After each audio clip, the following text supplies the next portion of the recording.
All right, we're back, everybody. Another episode of the Beyond Terrain podcast. Today we have the fall of the germ part two. Last week we touched on the history of things a little more, like the history of the terrain model of health. This week we're going to be looking at the terrain model of health, how that differs from, the modern scientific way of looking at things, and we're going to kind of get more some concrete talk about what is and what isn't, and so I think this will tie everything in that we've been talking about together very well. So, without further ado, let's get into it. Last week we talked about the history of kind of the microzyma, pleomorphism, things of that nature. So, kind of more the terrain theory side of things rather than the germ theory. We also talked about kind of nuances in cell biology and modern cell biology and just kind of modern biology in general and all the shortfalls therein. So we talked about things like the fourth phase of water. We're going to get into a little bit more of that stuff today, and how it ties into what our bodies are, what the terrain is, what the terrain model of health is. So today, like I said, we're going to talk about the state of the body, right? What is the body? How does it manifest? When we're going to be learning about the body and talking about the body, how are we going to speak of it, right? Like, so a lot of definitions and things like that today. Um, we're going to look at some terrain perspectives. So kind of, explaining, the questions that may arise in, oh, well, now we have this terrain model of health versus the germ theory and all the questions that come up. So we'll talk about things like what is the cause of disease? What are the causes of disease? We're going to talk about what symptoms are. We're going to talk about how diet plays a role in this and what diet is. And we're going to talk about the immune system and how it's a misnomer, right? It's not actually this defense system that's keeping things out and like castle walls, right? So we'll talk about things like parasites, Lyme, tetanus. Those seem to be kind of more difficult things to wrap your head around, especially getting away from the germ theory of things. Those were certainly things, along with fungus, were the hardest things for me to kind of accept, right? So I actually went through um, getting away from the germ theory. I went through, thinking that, oh, well, viruses are not infectious or even exist per se. And then I moved into bacteria and I thought, okay, well, maybe bacteria actually don't cause disease. And I kind of convinced myself of that. And then fungus came along, uh, thanks to Daniel Roitas from Humanly. He really helped me out with fungus. And then parasites, I kind of just was already in that framework of thinking of thinking of things in the terrain perspective and not that, there's this infectious thing, right? So parasites obviously come in, uh, perhaps, and then, but they only stay, even if they do come in, they only stay if there's a proper environment for them, right? So a lot of people talk about how heavy metals, parasites love heavy metals. So that's an interesting thought. We'll talk a little bit about parasites more. Lyme disease, another difficult one, that's kind of hard to wrap your head around. Same with tetanus, right? And then so finally, we're going to look at some of the common demics that are real popular. Like we'll talk about the Spanish flu, we'll talk about polio, AIDS, and COVID, and more. Right. So we'll kind of explain why it's not necessarily a germ that caused that. And we'll give more of like an alternative perspective on that. That's not often talked about, uh, but certainly has a lot of truth to it. So the state of the body. Well, the state of the body really helps us figure out the processes and like of the body, right? So when we understand the body, you need to understand the body to kind of understand the healing arts. You need to understand the body and its processes to understand how to heal the body and nourish the body properly. Now, this is true and it's not true because if you get back to your innate natural understanding and you look at things with your instinct, you don't really need to know the workings of the body. The workings of the body are important now that we live in this modern framework where we try to understand everything. So we kind of have to propose this alternate idea, right? Because without it, you won't convince the people who think they know that, like they think they know everything, right? You won't convince the modern biologist any otherwise unless there's an alternative way of understanding things. So that's kind of the purpose of this. So, you know, I guess I shouldn't say that it helps us, because innately and instinctually it doesn't, right? But we were so disconnected from that too. We're so disconnected from nature. We're so disconnected from our instincts that it's kind of difficult to just know what's true kind of within us, right? So, you can get to that point where you just listen to your intuition, right? If you're really grounded in nature and connected, you listen to your intuition and think, what is right for me? Listen to your body. That's the real way of kind of understanding things. And these ideas that we present here, like, they're helpful in as much as, you're not relying on your own intuition. Always follow your intuition. That's the best teacher. That is literally, it's what you know, right? But to align with your intuition is another thing. So I went through the modern kind of university system, school system, obviously. Um, and through this transitioning, I did have to kind of convince myself of the other view, right? Of this kind of way of thinking.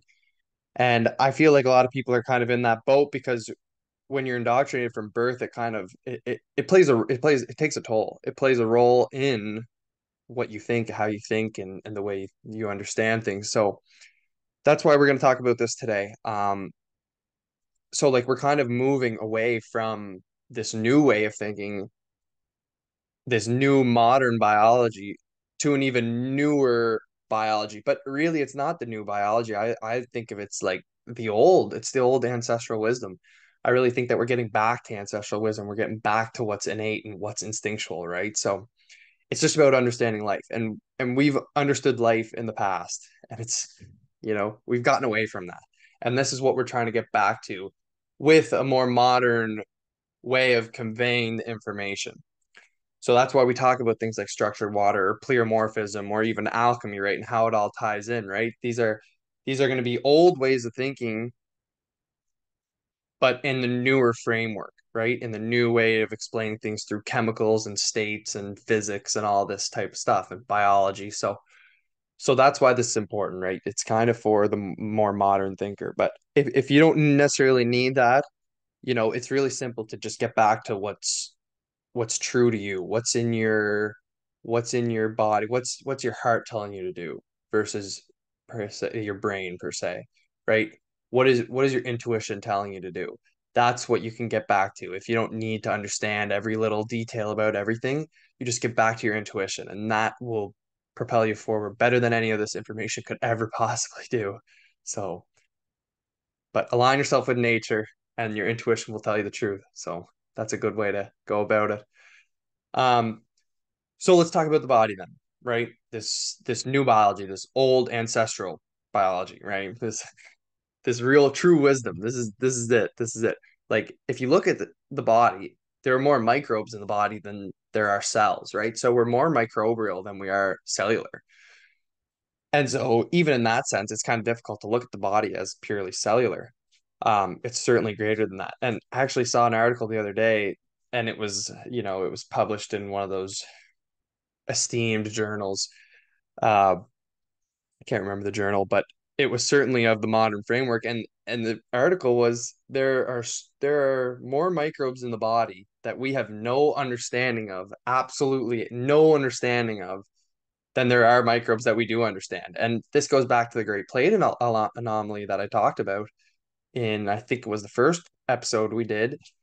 The we can't culture over 99% of microbes. So it's kind of hard to study them if we can't even culture them. And obviously there is problems within culturing microbes themselves, but um, you know, culturing, growing these microbes in a lab in a little petri dish, we can't even do that for most of them.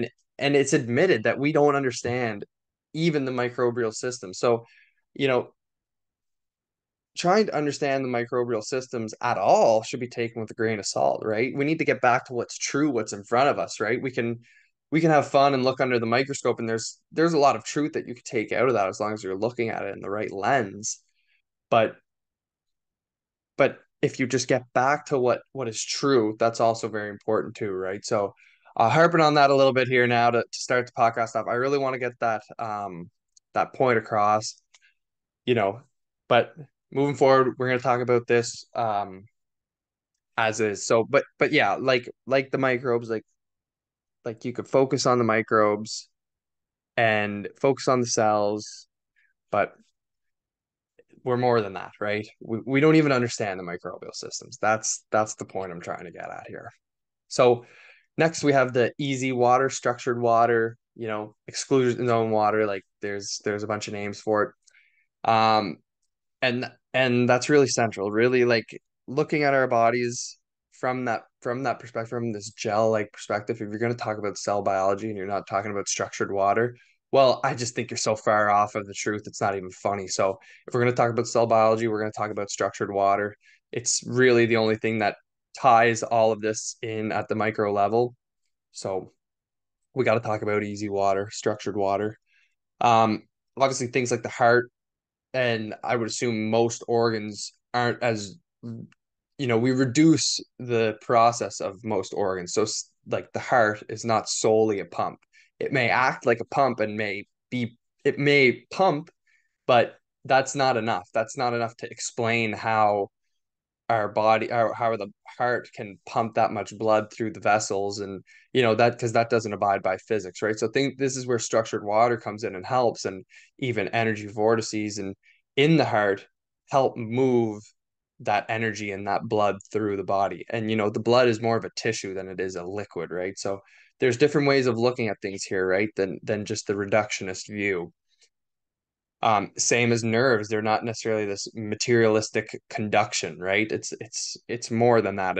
And I don't really understand nerves, like overly. Obviously, I took my physiology courses in university, and understand it from the modern biochemical standpoint, but it's not enough to explain what's going on, right? Our calculations just don't add up. If the mathematics don't add up, then it doesn't add up. So that's the thing about nerves, the heart, right? You could go through every example, pretty well every organ in the body. Its sole purpose is going to be much more complex than we understand, right? So, and the cell as well. There's problems with cellular theory. The phospholipid bilayer obviously is a shortfall. It's not like that's a wall holding everything in. We've obviously talked about the sodium potassium pump fallacies, and you know, not that it doesn't exist, but that its purpose is different than just keeping that cell gradient. And so we went over that in the last podcast. If you want to go back and listen to that, I encourage you. Last podcast was great. We kind of touched on the scientists and their contributions to this. So we're kind of just going to take it at face value now. So the sodium potassium pump is not just this pump that keeps the gradient going, right? Um, the phospholipid bilayer is not necessarily required for cellular function. That we showed that last time too. The experiment's done where you can remove the bilayer and the cell doesn't leak things out right away. Kind of the macro molecules go out, and the smaller molecules, the minerals or the ions follow those out, right? Indicating that structured water is kind of holding that charge. And so I encourage you to go back and listen to the podcast if you want to hear more about these things. But like I said, we're kind of taking it at face value now. So yeah, the cell is kind of a shortfall, right? The way we understand modern cellular biology is just a shortfall in general. It always comes up short. So it's important we're looking at things in a new lens, like in a new light here. The modern, we're looking at a newer way of looking at the cell, right? With the structured water, with a better understanding of physics and mathematics within the cell, right? Like the sodium potassium pump, the energy required to keep that gradient all the time and the charge, it would be it's far more than the cellular's production of energy. So it just doesn't make sense. Like when the numbers don't add up, they don't add up. So, and obviously things are more complex, and our mathematic equations can only represent the cell so well because we don't understand it too much. But when we understand the cell, when we think we understand the cell and we apply mathematics to that understanding and it comes up short, Well, we know that that's not true, right? So with a modern understanding of things, if you take the mathematics and align it with our theories, it doesn't make sense. So you got to get rid of it. You got to get rid of this new way of thinking of the cell, right? It's no good, right? So that's why we're moving past that. We're moving into structured water. We're moving into this new understanding, you know, based on Ling's work, based on Pollack's work. So that's really important. Right. Next here. So this is kind of more generally, we're talking about the gel body or the crystal body, right? Because our bodies like act more like a crystal than anything, right? We're kind of energy receivers and transmitters. And so it's kind of interesting to think about it like that. But we know that the gel body is truth. We know that's a truth. We know it's structured water. We know it's easy water, right? It's living water. It acts differently, right? Our bodies are structured. It's very interesting how this manifests, but water in general is a great gateway into this thinking, right? If you look at Veda Austin's work and what she does with freezing water and you see the messages in the water, right? You can go read Masaru Emoto's work. It's absolutely phenomenal how water can actually carry energy. And obviously, in the modern framework, this has been disproven a number of times. I think deliberately it happened a lot in Russian circles where they'd talk about this memory water and things of that nature. And it was disproven publicly, but it was also looked at in the wrong lens. And the thing is our bodies are very delicate and water is very delicate with intention, right? So that can be a whole problem. Veda Austin could do work in the lab all day and get results, but if you put in a modern practitioner in there or a modern scientist in there who's a skeptic and whose mind is not right, they're going to come out with a whole lot of different results, right? The water really takes to what's around it and it takes to our thoughts and it takes to our just being. So that's really important to consider too. And that's why this whole memory water, living water, that's why these ideas have not surfaced because it's so easily disproven in a scientific setting when you try and do it with, people who are skeptical and things of that nature, right? So this kind of sounds like a cop out, but I just encourage you just go and look at Veda Austin's work. It speaks for itself. It speaks for itself. Like I don't have to defend it. It literally you can see it. It's just beautiful. So I encourage you to check it out. Um, Water is absolutely central to our bodies, right? By volume, we're 70% water, 60-70% water, something like that. But by molecular count, we're over 99.9%, right? So it depends how you look at it statistically. You can easily deceive people with statistics. So that's important to note too. But our cells are gels. It's not just water, right? The water in our bodies, even though we're 70% water, 99%, however you want to look at it, even though we're mostly water, is how I'll put it. Even though we're mostly water, we don't act like a lake or an ocean, right? Same, and that water is in systems, right? So the water comes together and it becomes a liver. Well, a liver is structured water, right? A liver or a heart or whatever organ you want to look at, or even the cell, right? It has a structure. So it's hard to deny that the importance of structured water, right? Because yeah, a liver is mostly made out of water, but it doesn't look like a lake, right? It's a liver. So that's where I'm coming in from, like, how important is it to understand this? Well, it's mostly just important to get back to the basics. Once you understand it, you get back to the basics. So that's really the important thing. There's another way of looking at the body that I quite like is the 12 builders or the 12 cell salts. Now, I'm not extremely well versed in this topic, looked into it a little bit. The idea is that these cell salts are step down capacitors from the constellation, right? From the constellations above. So this is kind of it shows like this connection between nature and the individual. And these 12 cell salts, I won't get into too much detail here, but they kind of provide this resonance induced geometry, right? So you have these constellations, these energies that mimic themselves in the body, right, through these cell salts, and these cell salts actually provide this energetical structure for material to abide by, right? Because we know that Matter follows energy. Biology follows energy. Energy is at the basis. We know that. We've talked about that every podcast so far. So the idea that you have these 12 builders is kind of an interesting connection to the cosmos itself. Um, and it's quite nice to think about in a spiritual sense.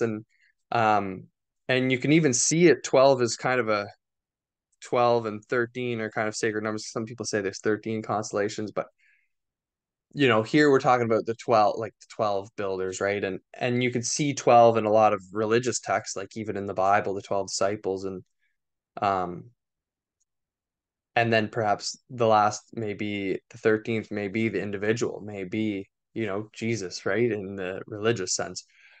Um Not to push the Bible, but it's just that you could study any religion and also get to you could also find these things, and coincidence, I don't know.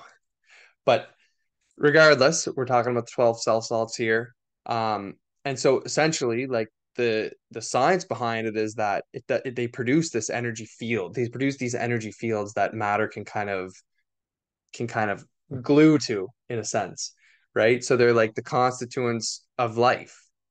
They bear the life-giving energy. They give this lattice. They give this lattice for structure. They kind of structure through the energy of things, right? And so it goes even deeper than the cell salts themselves, right? Because it's like, you could just get into the energy of things, right?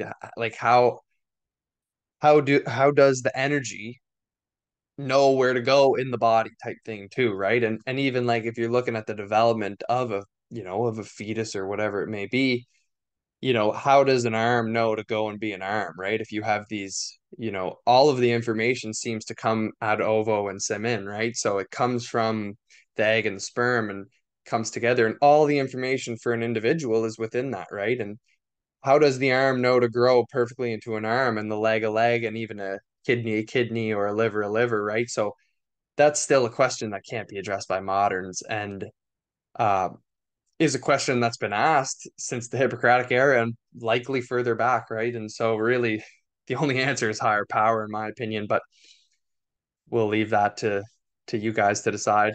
Uh, that's just my opinion.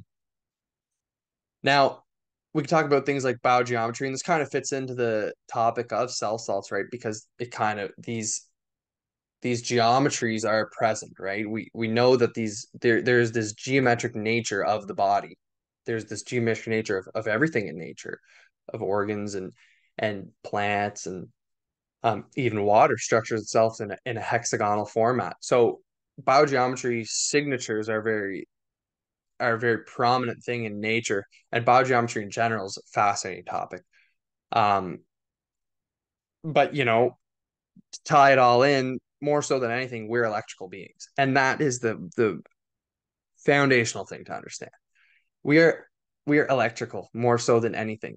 Like, electricity plays a vital role in our bodies, not even in a materialistic way where it's nerve conduction and brain activity and things like that. Everything is energy at its basis. If you study chemistry, study chemical physics, right? And you'll understand that every chemical reaction is just a physical reaction. It's just an energetical reaction, right? Um, so we're electrical beings, simply. You want to study the modern framework and go down the rabbit hole that way. If you're a biologist, keep going down the ladder, right? Go back all the way to physics, go back to mathematics, and you'll understand that we're electrical beings, right? You just keep taking it back. If you understand things on a biological level, tie it into chemistry, tie it into physics, tie it into mathematics, right? You'll get back to the roots of everything, right? And everything will make a whole lot more sense. All right. So, like I said, we're electrical beings. I threw this word out in the last podcast. I didn't really expand on it. Uh, Piezoelectricity, right? And so, what this is essentially is the conversion of mechanical energy into electrical voltages. So it's kind of like, um, it's something that's used by crystals, but it's also used by our bones, our DNA, proteins, and actually certain ceramics as well. So, uh, there shows the importance of using ceramics over, the modern stainless steel or whatever it may be, right? Ceramics have their own energy as well, and capacity to hold energy, which is, why there's a big craze on pottery and things like that, right? We always get back to nature if we crave it. We crave that energy. But piezoelectric material, uh, it often has this non-centrosymmetric crystal structure, right? So it's not always central. And this is why when we talk about balance, we're not talking about center. Balance can be, it's a much, much bigger thing than just the center of things, right? Balance is kind of an abstract thing to understand, right? Um, but it's everywhere in life, and there's always going to be balance present. Even if you look into more alchemical teachings, balance always comes up. But this asymmetry, right? It allows this piezoelectric system to generate the electrical charge when subjected to mechanical strain. So you could see this. This is kind of a concept that comes up in the body when you're getting into the real nitty gritty of the workings of the body. Um, and it's these really highly precise and sensitive, uh, you know, crystalline structures or crystalline materials, right? Not necessarily just crystals, but the bone as a crystal, or proteins as a crystal. They proteins have these they have minerals in it. They act like crystals, right? And even when you get into structured water, it acts when it's structured like a crystal, and not even in a freezing sense like ice, right? It's between that. It's the gel. It's the energy. It holds a lot of energy. Um, and these piezoelectric, phenomenon are used artificially as well in things like ultrasound imaging, microphones, speakers, sensors, things like that. So we have a good understanding of piezoelectric structures and uses, because we can use them artificially, but we don't really talk about it within the body enough, and I think that's a shortfall. But when you're getting back to the electrical aspects of the body, it's important to get back to the electrical structures. How does the electricity manifest mechanically, right? How does mechanical energy get converted to this electrical voltage, right? So these piezoelectrical substances kind of help there. Like Robert O'Becker kind of showed that the living bone can piezoelectrically generate electrical potentials. So we talked about Robert O'Becker there in the last podcast, and you know, his work is phenomenal. And when he studied these healing energies of the body, he realized that it was this slow energy that may be conducted by the bone rather than the nerves, right? The nerves are quick energy transduction in a materialistic sense, and the bone is much slower, more healing, conducive to healing. So, and we'll tie it into an example here. So piezoelectricity in use, right? We're going to go over hearing the sense, right? Um, so in Arthur Fitzenberg's book, most of this is taken from that book as a reference. He recounted that people can actually hear electricity, which obviously is not a necessarily well liked idea, especially at the time. And so basically the mechanical theory of hearing is that you have this sound that hits the eardrum, that moves the malleus and the incus and the stapes, and then hits that cochlea, right? That round part of the ear. And so it's mechanical. It's all mechanical. It's reduced to nothing but mechanics, right? It's the materialist construct. Um, Now Pullman proposed that the mechanical model contradicts physics because the ear is too sensitive, right? So another fella, Naftalin, actually showed that the quietest sound that a person can hear is less than 10 to the power of minus 16 watts per centimeter squared. And this translates to a slightly greater pressure on the eardrum than a randomly moving air particle, which obviously could not move the basilar membrane, as it would create a vibration of 0.1 angstroms, right? So an angstrom is this one of the smallest units that we have, and 0.1 angstroms is obviously not enough to mechanically make much of a difference, right?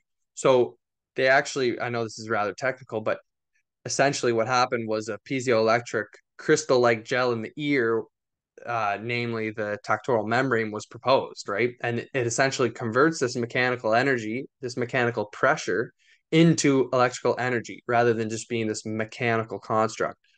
So kind of open the doors. Now, I don't necessarily know how much is talked about in the hearing world, um, but it gets back to that gel too, because it's this gel-like substance in the ear rather than a liquid aqueous solution, right? And a gel too slows the sound significantly. So it slows things, kind of puts things in slow motion in that sense. And likely this idea applies to balance as well, of course.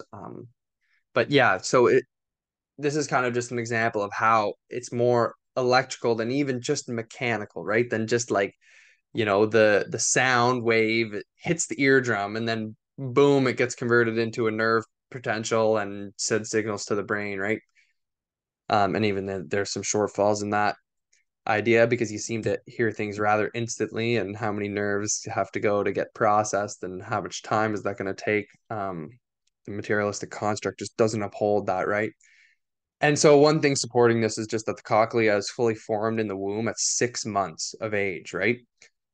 So the cochlea is an essential ear um, organ function, right? Structure. And it's only marginally larger in whales than it is mice. So it seems to be rather uniform across the board, which is interesting because whales can, they're supposedly can hear across the ocean. Um, Obviously it's different in water, right? So that plays a role too, right? And the when you talk about energy, that's important to distinguish. But still, it's interesting that it's just marginally larger. I just thought that was fascinating than in a whale than a mice, right? So, all right, we're gonna move into porphyrins. So these are found in all living organisms. They act as energy absorbers, right? So porphyrin, essentially, what it is kind of this structure in a protein that houses a mineral. So take myoglobin or hemoglobin, right, in our red blood cells. The heme structure that carries that iron mineral or element is a porphyrin, right? And that iron is just absolutely essential. So another example is chlorophyll. Those contain magnesium in plants, obviously.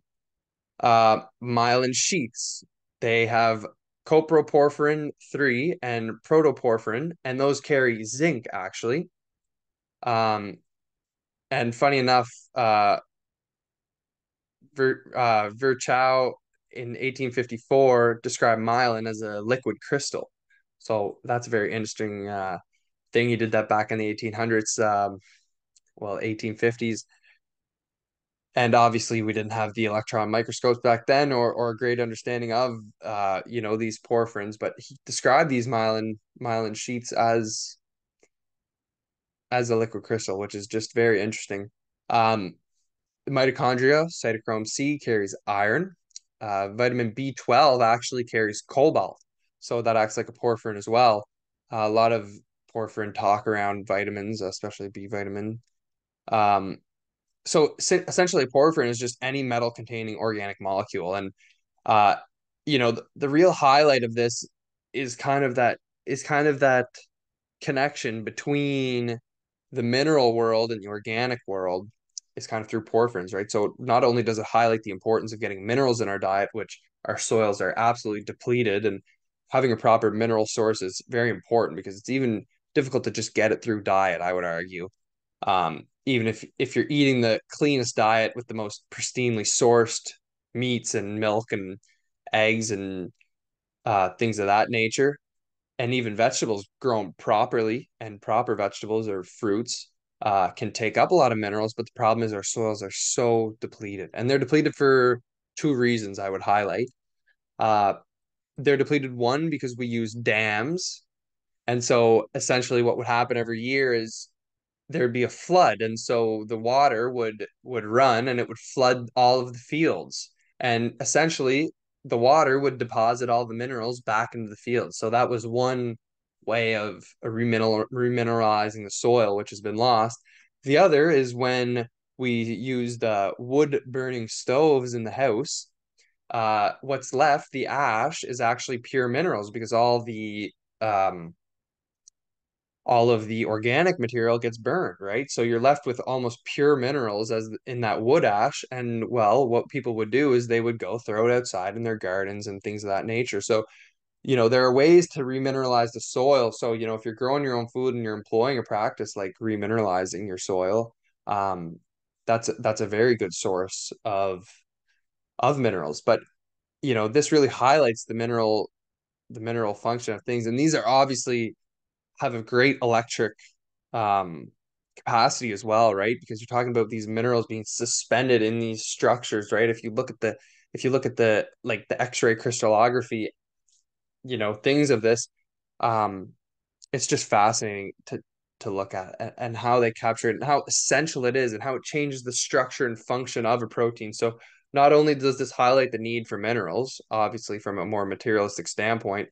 but you could talk about electricity and porphyrins all day as well. Um, and so an interesting thing about porphyrins is that they're actually their function is affected by radiation.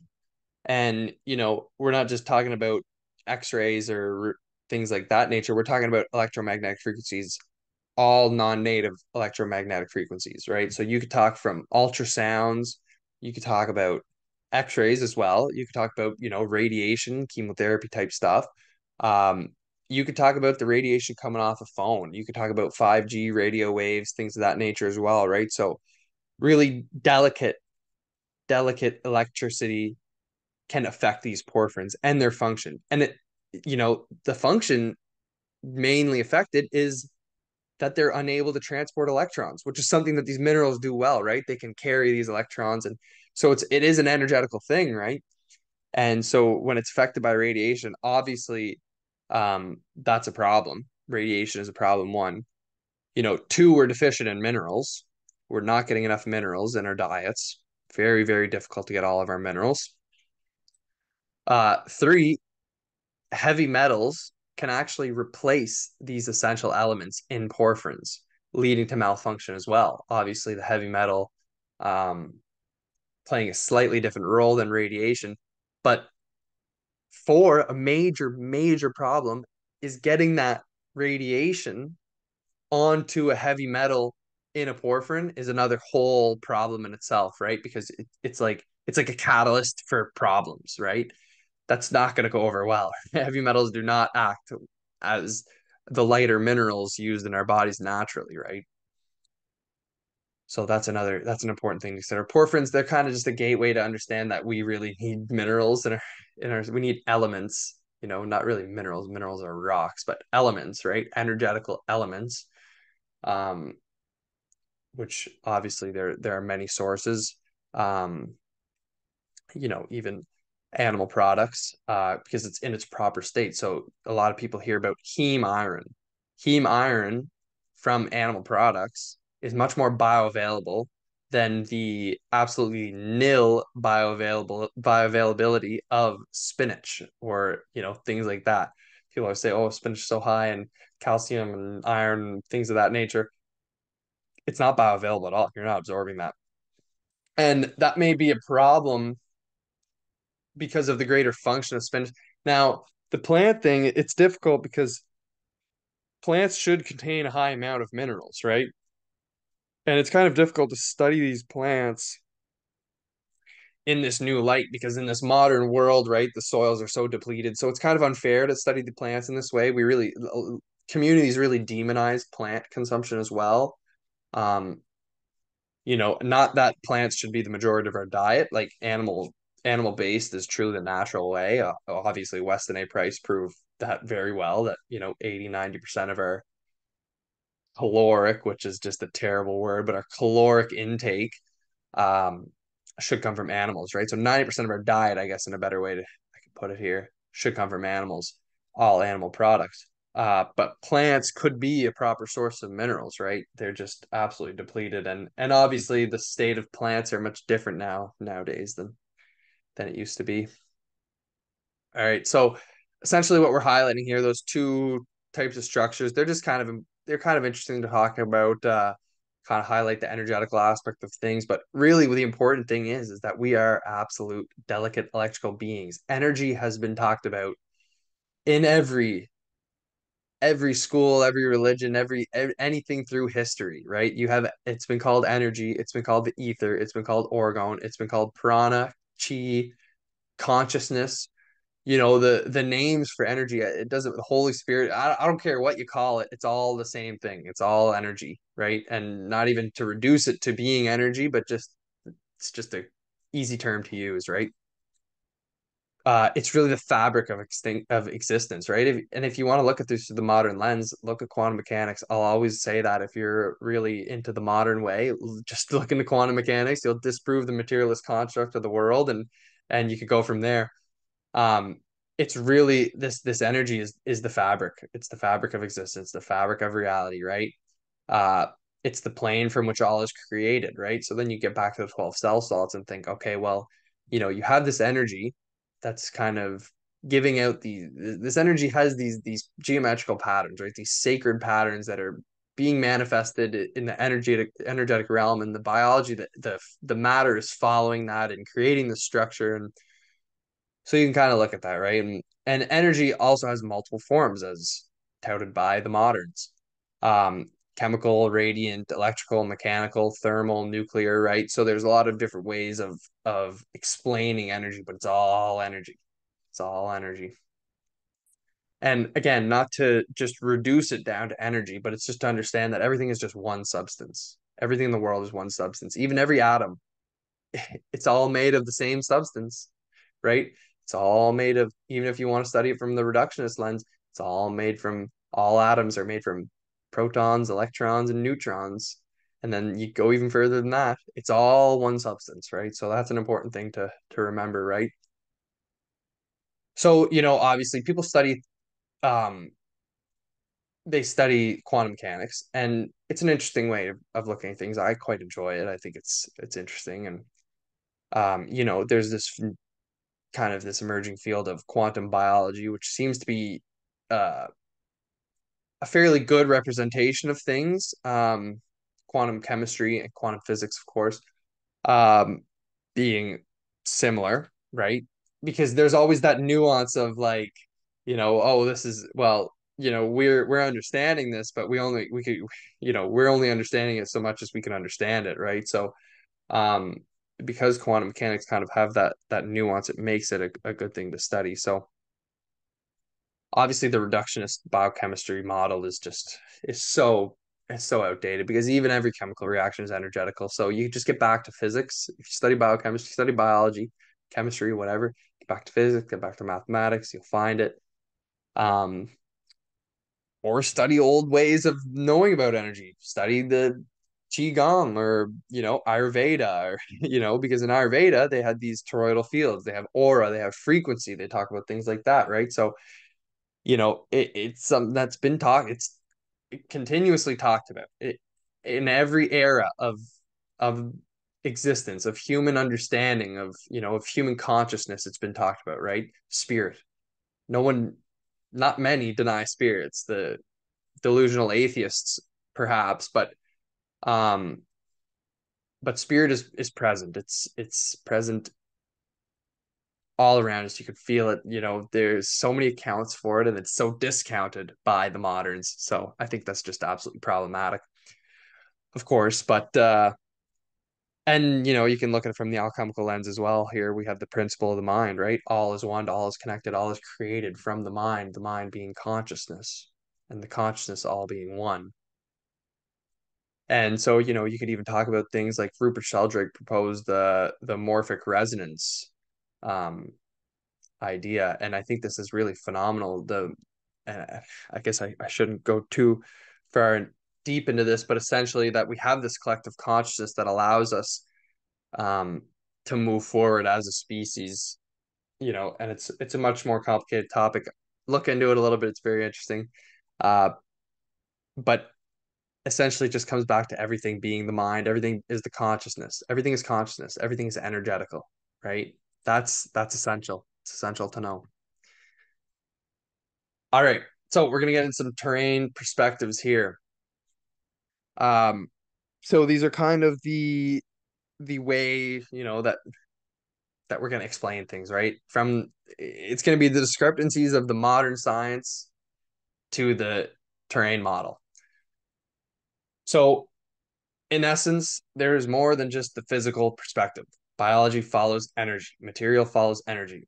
I'll harp on this for the rest of this podcast, for the rest of the podcast, I swear. I will be coming back to this. Biology follows energy. Obviously the materialistic reductionist construct is just absolutely garbage. We're not going to have anything to do with that. Pathogens and virulence are man-made factors. That's so important to know, right? Pathogens and virulence does not exist in nature. It does not. Everything works in a delicate balance together. We can create virulence and pathogens in a lab, and the only reason they're present in our body, they're seemingly present in our bodies at time, is because our bodies are contaminated with the modern way of life. That's also a very, very important thing to know. Microbes don't create conditions, they adapt to conditions. It's the fundamental difference from perhaps the fundamental difference from the animal world and consciousness. Um, you know, as humans, we kind of create our conditions. We've created this disease world condition, right? Where we create this disconnection, right? And it's interesting that we do that, but animals don't do that. They don't create their conditions. The animals live and they adapt to conditions, right? They adapt to the wild. They don't change the wild to adapt to them, whereas humans do quite the opposite. And I think that's a very, very profound distinction of, human consciousness and the animal world.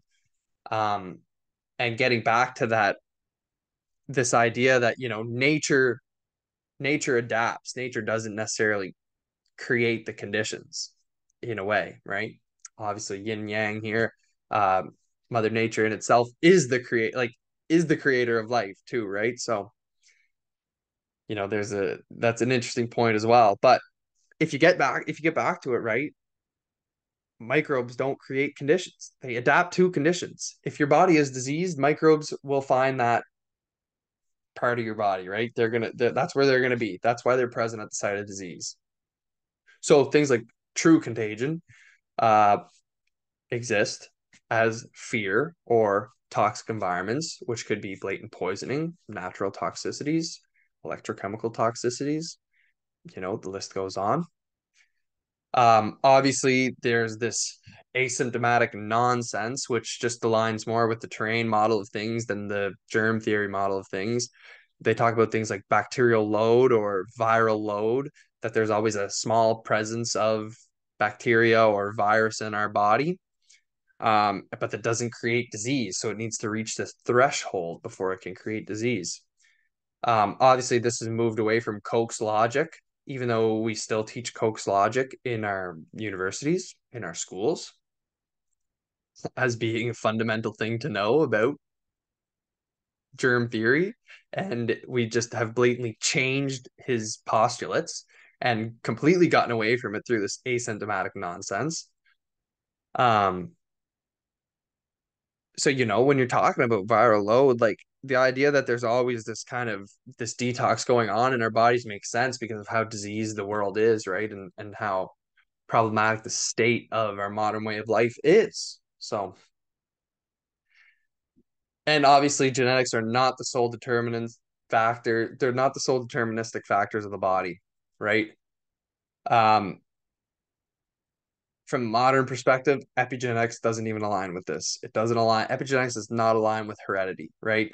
Heredity is passed down poor conditions and poor ways of life and poor habits. That's heredity, right? It's not our genetics. Our genetics adapt to our environments. It's like, and that's admitted by the moderns, but we've not caught up yet, even in our own science, right? Because science is so dispersed, which is so problematic. We don't look at things holistically at all. But even this neo-Darwinism is also is also kind of trash as well. This idea that it kind of pushes that genetic thing where the neo-Darwinism are like the mutations, genetic mutations, genetic drift. Everything's random. We just mutate randomly and become what we are. Now Darwin wasn't necessarily crazy in himself, and this morphic resonance idea is coming up here again, which is a better explanation if you're into the Darwinian perspective. Morphic resonance is a better explanation for sure than the neo-Darwinistic genetic reductionism. Um, so I highly urge you to look into Rupert Sheldrake's work. He's phenomenal, phenomenal writer. It just has great ideas. He's just a thinker beyond his time, um, and so yeah, if you're into the Darwinian thing, if you're into evolutionary biology or things like that, morphic resonance will be your next read. Absolutely. And obviously genetics, like my undergrad biochemistry, of course, was mostly centered around genetics. We just talked about genetics all the time, which kind of upset me because I don't really care about genetics.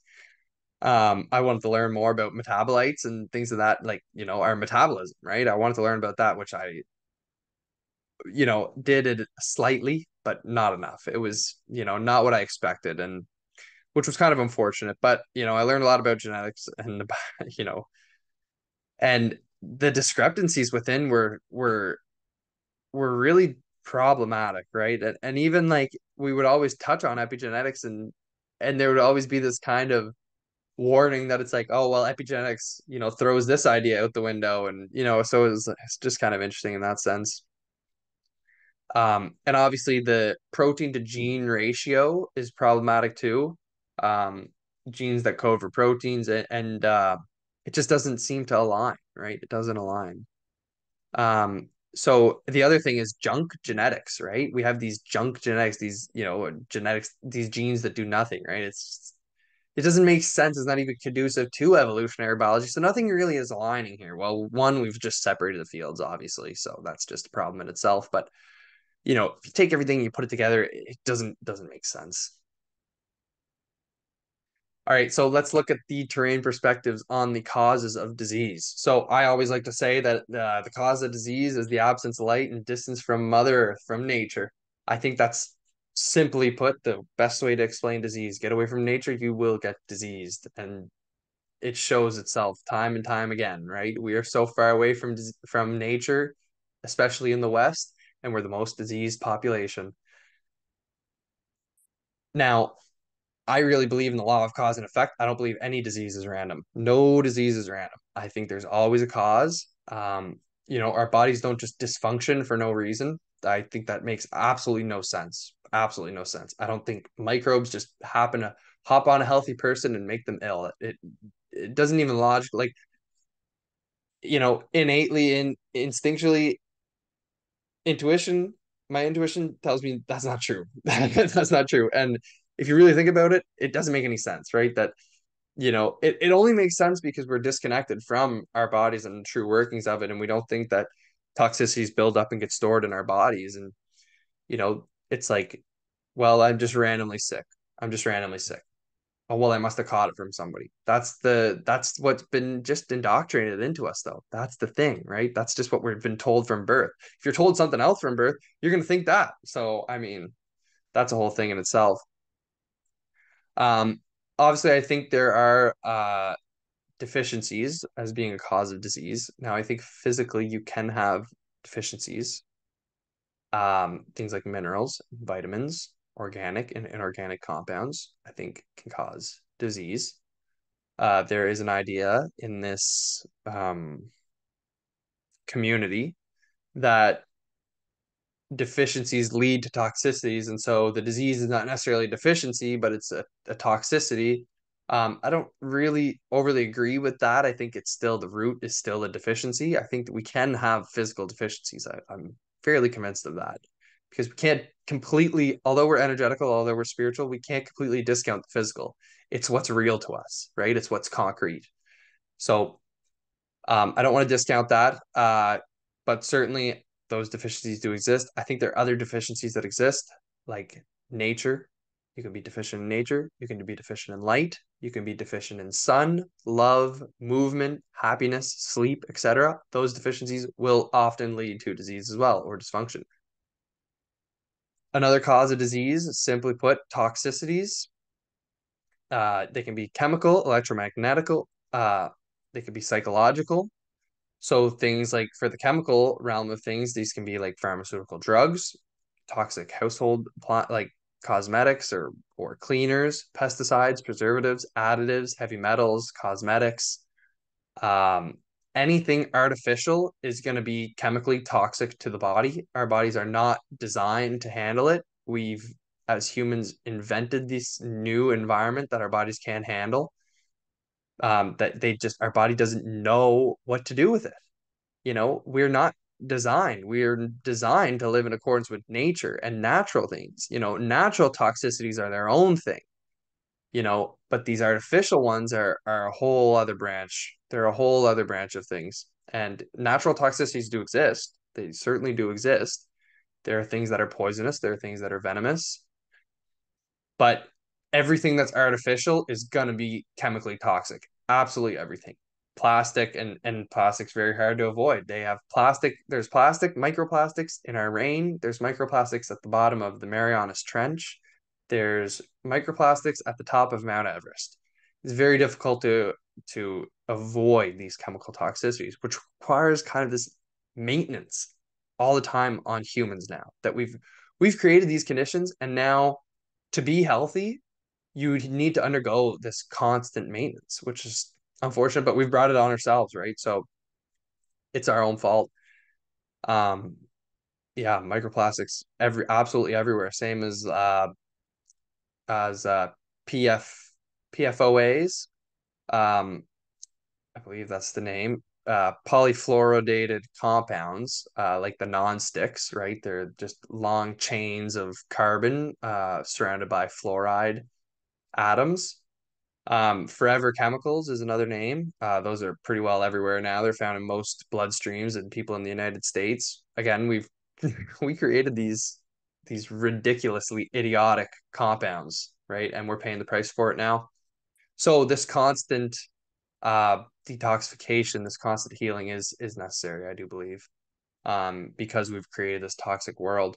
So there's two ways to approach it too. There's avoiding the toxicity and there's detoxing the toxicity. Because if you're not avoiding it and you're detoxing, well, you're just filling up the reservoir over and over and over again. So then it's like, yeah, it's better than just filling it up and letting it build up because that'll lead to chronic illnesses. But you want to avoid as much as you possibly can the sources, and you also want to detox, right? Because if you avoid the sources and you're not necessarily detoxing as well, well, then you just have this stagnant, these get lodged deep in our bodies, right? So, and there are ways to there are a lot of ways to detox, and this kind of is kind of more challenging because there are really rigorous ways to detox. There are gentle ways to detox.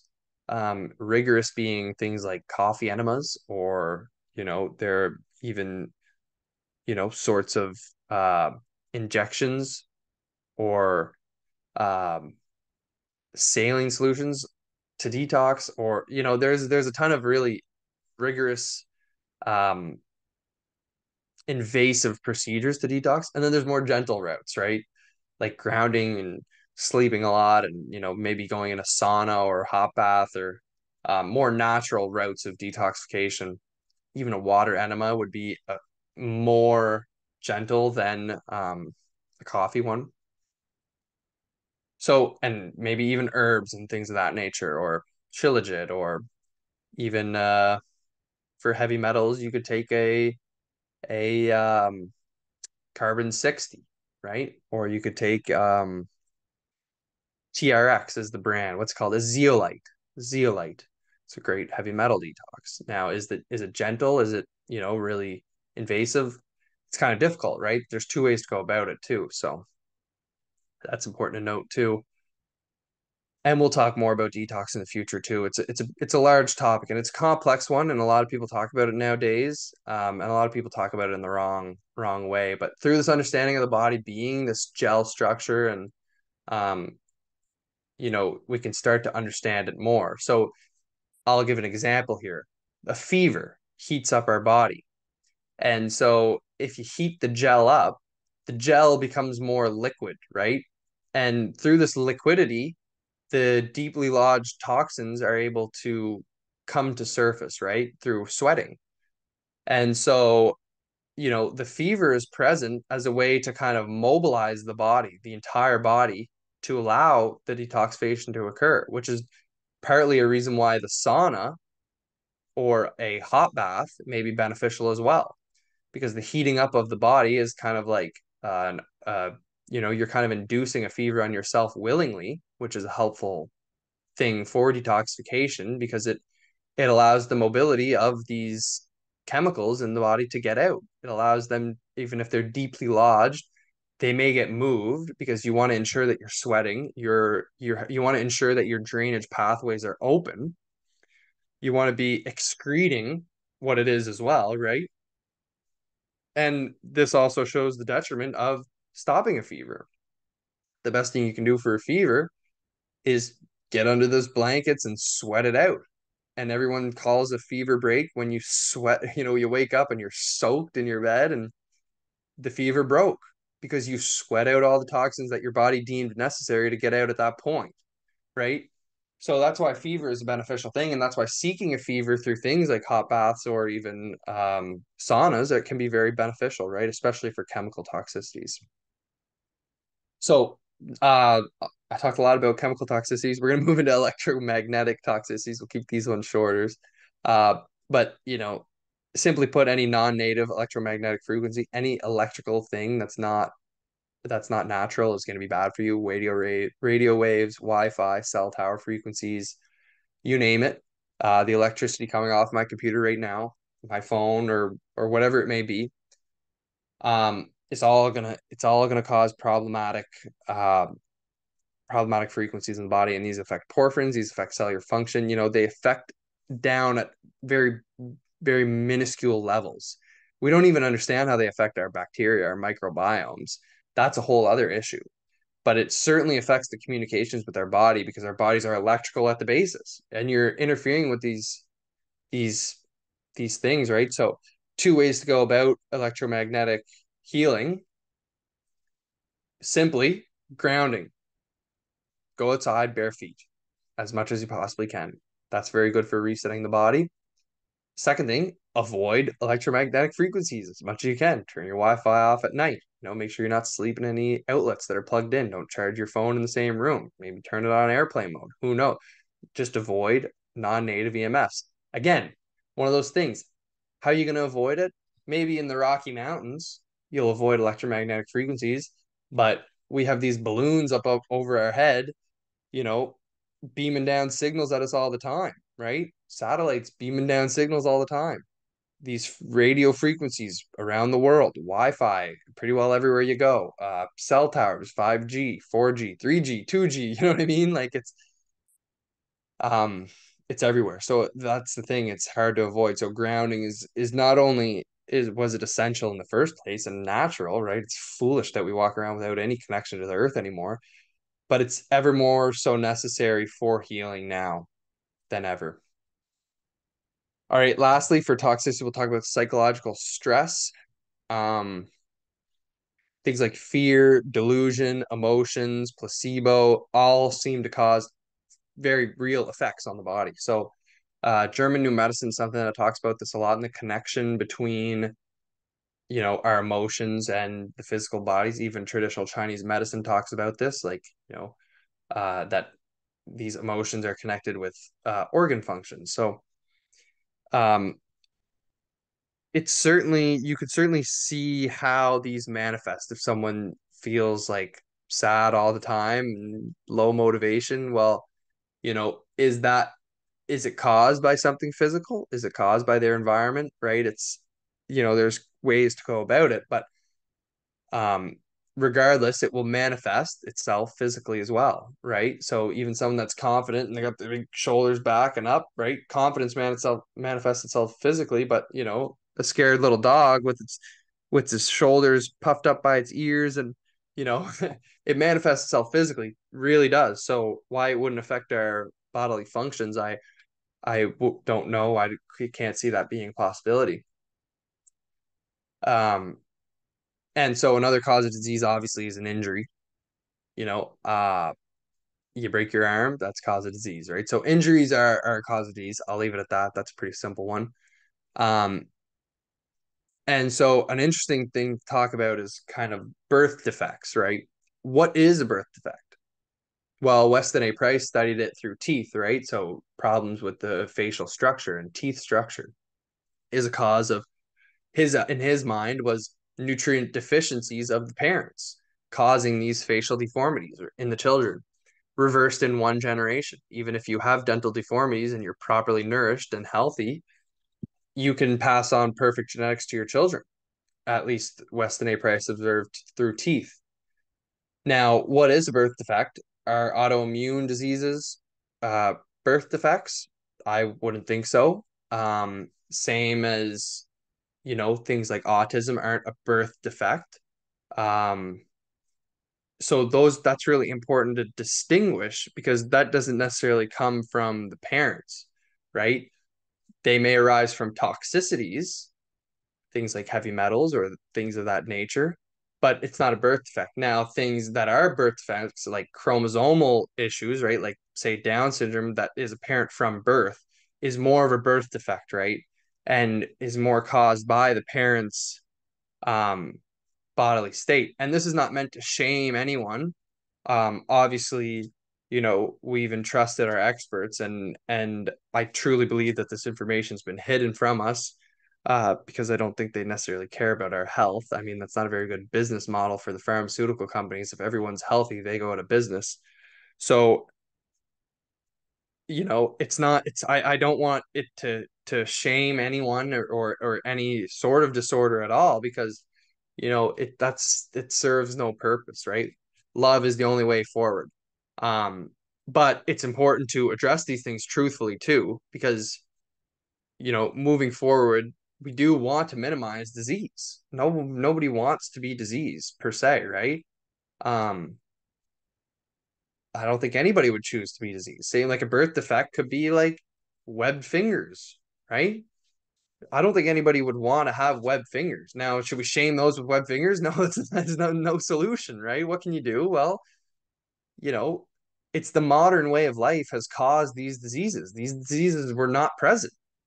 They're not present in nature. So modern man has caused these diseases, and so we have to live with the repercussions of what we've done, right? So collectively, and that's the collective responsibility that we take. All right, moving forward, we're going to talk about natural phenomenon. So essentially, what doesn't cause disease? Because we often blame natural phenomenon for disease, like symptoms are not the cause of disease. We often blame symptoms as being a disease, right? Fever is disease, right? But it's not. It's a healing process. Healing processes are not disease. They're there because our bodies are diseased. Genetic predisposition, obviously, epigenetics disproves this, same as genetic diseases. Um, I was talking with a friend actually, and he was telling me about, even if you think of things through a Darwinian standpoint, childhood illnesses, say like a diabetes, doesn't really make sense to even get pushed, right? Because diabetes, before we had insulin, killed a lot of people young, right? Because if you didn't have the facilities to be able to deal with diabetes, you would die.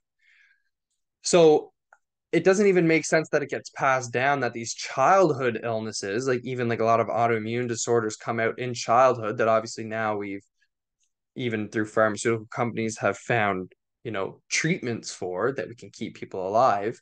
But in the past, it would take a lot of people out. And so these childhood illnesses, you know, it doesn't even make sense for them to get passed down genetically, right? Because if you think of things Darwinian, in the Darwinian standpoint, you know, if the disease is killing people in their childhood, well, they don't have time to come grow up and reproduce and pass on the genetics. So, and obviously, diabetes is something that's extremely prevalent in the new world, in the modern world, and we explain it as perhaps an autoimmune disorder, but and that it's genetically caused or maybe caused by a virus, but it doesn't make sense, right? And it's likely more of a toxicity. It's you know anything. I don't know the true cause.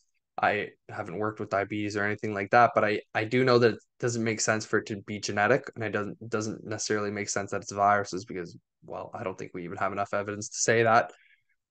Um, but yeah, again, not even diabetes is not necessarily a birth defect either, right? Because you have it, you're 16 years old and all of a sudden you're diabetic. It's a it's an interesting thing to say the least. Now, another thing, obviously, maybe we touched on this one or two times, but germs don't cause disease. I think I might have said that a couple times. I think we could sweep over that pretty quickly here. Viruses, bacteria, fungus, parasites all seek their natural habitats. They don't create their conditions. They adapt to conditions. They adapt to diseased bodies. And perhaps they're even created by our bodies completely through the pleomorphic cycle. Let's keep moving. Cholesterol and saturated fats don't cause heart disease. We've eaten this for millions of years, and heart disease is a very, very new disease. Again, said to be caused through heredity. I would just say that collectively we consume, we consume a lot of polyunsaturated fats now, more so than ever, as the heart disease seems to be going up. And there's likely a lot more factors for heart disease than just polyunsaturated fats or anything of that nature. Another thing is that the sun doesn't cause skin cancer. Again, we could harp on the polyunsaturated fats here. Uh, but sun doesn't cause skin cancer in people who don't consume polyunsaturated fats. Polyunsaturated fats, is a necessary component of skin cancer creation, of the peroxidation of those polyunsaturated fats is necessary for skin cancer to be produced. Now, another thing about skin cancer is, skin cancer is also relatively new.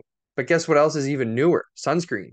Sunscreen is not saving us from skin cancer. Skin cancer is very, very prevalent, even though every time you go to the beach, all you hear is that spray bottle going and everyone's white as hell. And, you know, sun is not the main component of the cause of skin cancer. So, skin cancer, like everything else, is metabolic, right? It's our bodies, it's the terrain, it's greater than just this one thing, right? Avoid the sun. It makes no sense. We've evolved with the sun.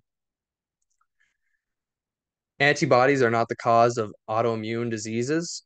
So the idea that our immune system kind of fails and attacks itself, I think, is a little bit reductionist, and um, I don't think it really makes any sense. There needs to be a cause to that. So we'll leave it at that. But it's certainly not the case that antibodies are the cause of this, or even our immune systems are the cause of it. There's certainly toxicity or something in the bodies.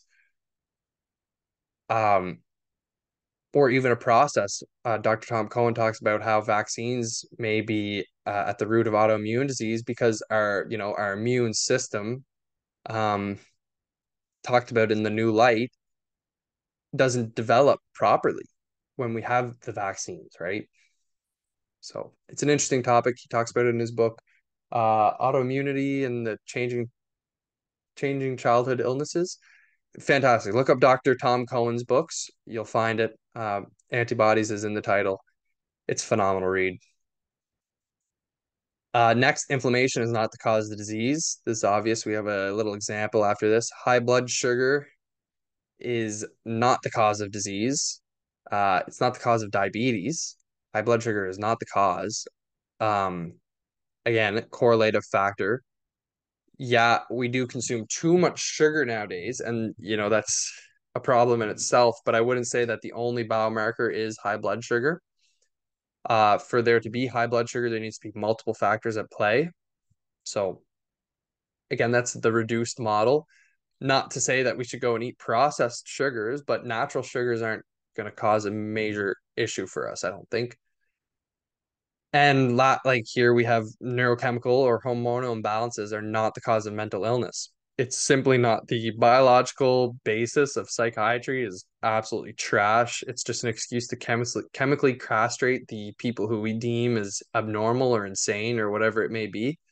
It's almost a sin. I mean, perhaps it's better than just straight up killing them like we used to do back in the day, but We're certainly not getting to the root of anything here, right? Neurochemical or hormonal imbalances are just not the cause of mental illness. They're not the cause of depression, anxiety, and even the latest modern, uh, you know, meta-analysis or umbrella analysis. It was a very large study done, proved that there's no basis to say that depression is caused by, a serotonin deficiency or whatever it may be. So that's just, again, out the window, doesn't make any sense. Not even the modern literature supports that. And it's just important to note that the law of cause and effect here, disease is not random. Disease, it comes up, right? It comes up because of a cause. So that's important to note. All right, so next here we have the terrain perspectives on symptoms. What symptoms are? Well, symptoms are self-healing, self-correcting mechanisms and processes of the body.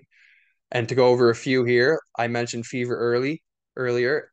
It liquefies the gel body and it facilitates detoxification, represented by sweating out toxins, right? Chills signal our bodies to heat up. Our bodies want us to heat up. They want us to get hot, right? Cutting that fever off is cutting off the healing process, just like everything here. Vomiting, sweating, diarrhea, acne, rashes, discharge of any kind is a sign of excretion. It's a sign of drainage. It's a sign of detox, right? Our bodies are trying to get something out. These, like, to normalize things like even acne, right? To have pus coming out of your skin is not a natural thing, right? And if it's coming out on the surface, it's certainly coming out from within too, right? So you can only imagine what the inside of the body looks like if your skin is doing this. So that's all of these detox pathways, all these drainage pathways are important to support and keep open, right? You want to support the skin, you want to support sweating, or if you are vomiting, you don't want to not vomit. You often feel a whole lot better after you do vomit. I could certainly attest to that. It sucks stirring though. Same thing as diarrhea, there's a purpose, right? There's something in your gut. It's not allowing you to hold on to nutrients or even what you're eating, right? So it's a problem, right? It's a sign of a problem. But the diarrhea, that's not the cause of any disease. Diarrhea is not a disease. It's because of something in your gut, right? And perhaps other reasons, I'm not entirely sure, but um, constipation, maybe caused by nutrient deficiencies or dehydration, right? Lack of water. Um, our bodies are trying to hold on to that, right? We don't want to get it now. Maybe it's physical, maybe it's a physical disease, but it's not the cause of disease. It's not even a disease. It's because of something, right? I could say that for every single one of these. Next, fatigue or lethargy, right? It's a signal for our bodies to rest. You feel sick. Well, what do you want to do? You want to lay down and do nothing. Well, that's what you should. You should rest. You should listen to your body. Lack of hunger maybe signifies the necessity of a fast. People get sick, they don't want to eat. Well, maybe fasting will help you in that situation. Fasting is an absolutely beautiful method of healing that's been lost. It's an art that's been lost. Now, it is a rather difficult and rigorous thing to do, but it's been talked about every religious text, story, history, right through history. Humans have been fasting for a long, long time. Not only does it help with our bodies physically, but it helps with our bodies spiritually. Often people on fasts, I can certainly attest to this as well. You tend to connect greater with your surroundings and nature and spiritually. You tend to connect more spiritually and as you fast, right? So but fasting again is one of those things that it's important to learn about and it's important to understand the purpose of and to understand when it may be better to nourish our bodies, because a fast is good if our bodies are properly nourished prior to, but if you're malnourished and you go into a fast, well, it could be detrimental. So it's important to know your body and understand what your body needs. um, Swelling and inflammation again are not causes of disease. They may signify rest. They have increased blood flow and permeability of the blood cells, right? Like this is even acknowledged by the modern framework, right? Swelling and inflammation, swelling of an area increases the blood flow there, right? And that's an important thing in itself. And obviously there's likely a lot more, there's a lot more reasons for all of these factors why they're necessary, right? They're bodily functions, though. Yeah, they're because of something, but they're not disease themselves. They are bodily functions. Yeah, they're signals from our body. They're signals. They're not disease. Them in themselves, they're not disease. So I have a nice little example here. You know, disease or an undesirable environment always comes before symptoms. Here's my example. You break your finger, right? This is the disease. This is the illness, right? You broke your finger. Well, what happens after you break your finger? Your finger swells up, it gets inflamed, it heats up, it hurts. Those are the symptoms. And then your finger heals, right? I broke my finger and all I did was hold my finger straight out like that and it healed itself in less than a month. Nobody says that your finger, that the swelling and the inflammation and the heat caused the finger to break. Your finger broke, and then you had these symptoms to heal your finger. And all I can say is that the principle of correspondence here is paramount. As above, so below. This is how all disease works. If you can understand that, you'll understand how all disease works in the body. Disease always comes before the symptom. There's always the cause before the effect. The symptom is the effect. Modern science is a study of effects. Alchemy is a study of causes. All right, we're going to move away from symptoms. We're going to talk about diet. Now, obviously, diet in my mind is not just food. It's what you consume spiritually, mentally, physically. It's everything that goes on in your life. Is what you're consuming, right? And it all plays a role in the your well-being, right? So, uh, you want to minimize toxins in your environment, chemical and electrical. That's part of your diet, right? Um, you want to connect with nature. That's part of your diet. Are you getting sun, moving? Are you getting natural frequencies? Are you getting in natural pools of water? Are you connecting with other individuals, animals? Are you hearing birds chirping? That's all good for you. It's all healthy. It makes you feel good, so it's healthy.